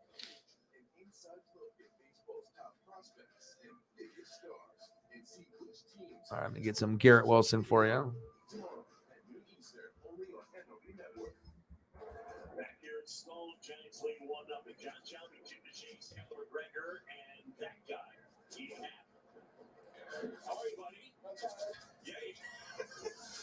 And the Jets aren't that far away, I feel, to do like what the Jags did. They just need to figure out the QB and a few more pieces. And, I feel that, Detroit and the Jets, they're getting closer. They're getting closer. They just need a few more pieces. Breece Hall staying healthy would have helped them too. Yeah, she's awesome. All right, so we got 7 minutes to go. And then we'll probably just end it unless we get some crazy amount of people coming in here and some crazy dono train. But after what happened last night, hey, it's okay. We can chill. I'll hang out with Paisley, spend time with her, read some, get caught up on some stuff. And then, I'll be prepping early in the morning. I'll get a walk in before we record, and then we'll be live around lunchtime, around noon, and then we'll probably go until like 5. And then we'll be doing the Auto Club 400 in California. I'm super excited. I love NASCAR. So we'll do that. And other than that, we'll be good to go. So, yeah, I mean, especially when you can get someone to come in and then you have a really good vibe with her and friendship with her. And she came in and did like 80, like the first time around. That's not common, and then, coming in and doing like 100 and then an 80 and a 40. I mean, it's like that. It means so much, because like I said, it's like you can't expect to have 8 heavy hitters in your show every night. You know what I mean? Like some days people are going to be busy and sometimes new goats emerge. And yeah, it's awesome that we have another person that gets along with everyone in the room, that's very generous. And you guys already know each other, so we already knew that more than likely this would be a good fit. So yeah, I appreciate you for introducing and bringing her in. Should we do some NASCAR photos here for the last 5 minutes or so? Anything that you want to be able to see, Sarah? Jameson, you got somebody that you want to see? Let me know. We got a few more minutes to go, but if you want something there, let me know, and I'll get you guys a few last photos here before we dip out of here. I got to throw some Chase. I'll probably be looking at some Chase memorabilia tonight. I won't buy anything, but I just like to look, But I am super excited for the race tomorrow. And hopefully Chase can have a better day. Wasn't a very good day for him at Daytona. Or at the end of the playoff run. It's time to get back on track. So. And I kind of have a feeling, too, once I start with Chase, it's going to grow. Like, I'm going to have a really nice Chase Elliott collection. And I definitely want to try to get some Dale Earnhardt, stuff as well. I definitely, but it's more expensive. So I have to, like, take my time with it. I just can't buy anything. Like, Dale's shit is, like, fucking, he's passed away now. So it's like, if you want the good shit, you're dropping probably, like, like $400 or $500. And who's got $400 to $500 to drop? That's like, damn. I could get, like, a fucking wrestling belt for that. So I got to make sure, but realistically, it's a lot of just looking and not really purchasing. I'd rather buy stuff for you guys. But every once in a while, I will treat yourself to something like a Julio. That I feel good about because I know it's an investment and it's my favorite player. So.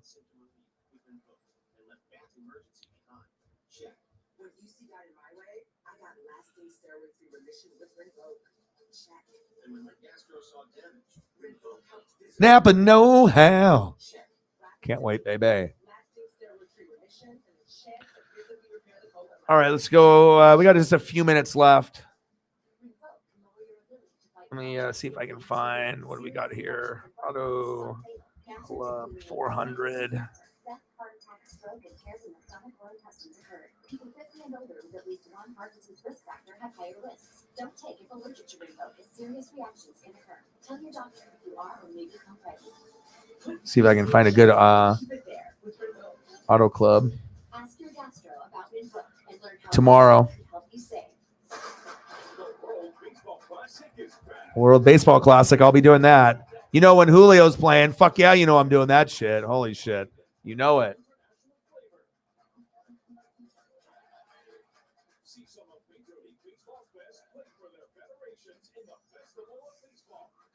I mean, of course, we'd run regular season more, but I mean, anything where we can check out some of our players.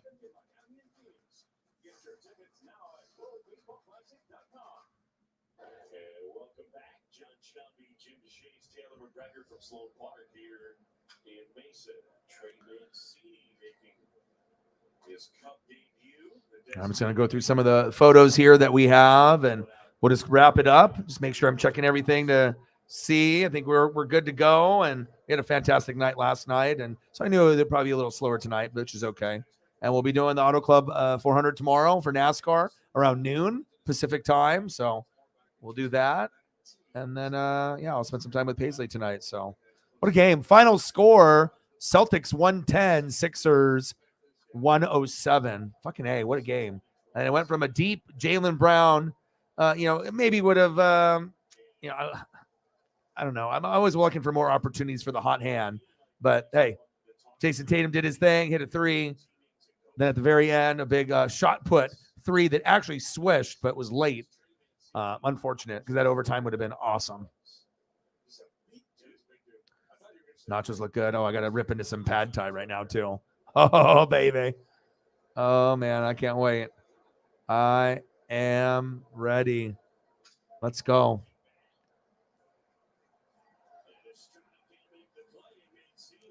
Then we got some Christian Watson.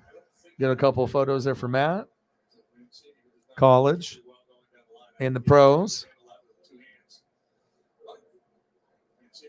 A little Garrett Wilson. The chase. Can't wait for tomorrow, baby. That'll be Fontana tomorrow. Auto Club. All right, baby. Appreciate you guys very much. Thank you to everyone that hung out tonight and supported and shared, through social media and on Twitter, all the people that donated, chatted. I appreciate you guys very, very much. And we'll be back tomorrow around noon Pacific time for the Auto Club 400 for NASCAR. We'll be live for about 4 or 5 hours tomorrow. Appreciate every single one of y'all. I love you and I appreciate you. And I got one question for you. Who talk sports like us? Your boy Ryan, Northwest Sports Fanatics, and I'm out. Gang.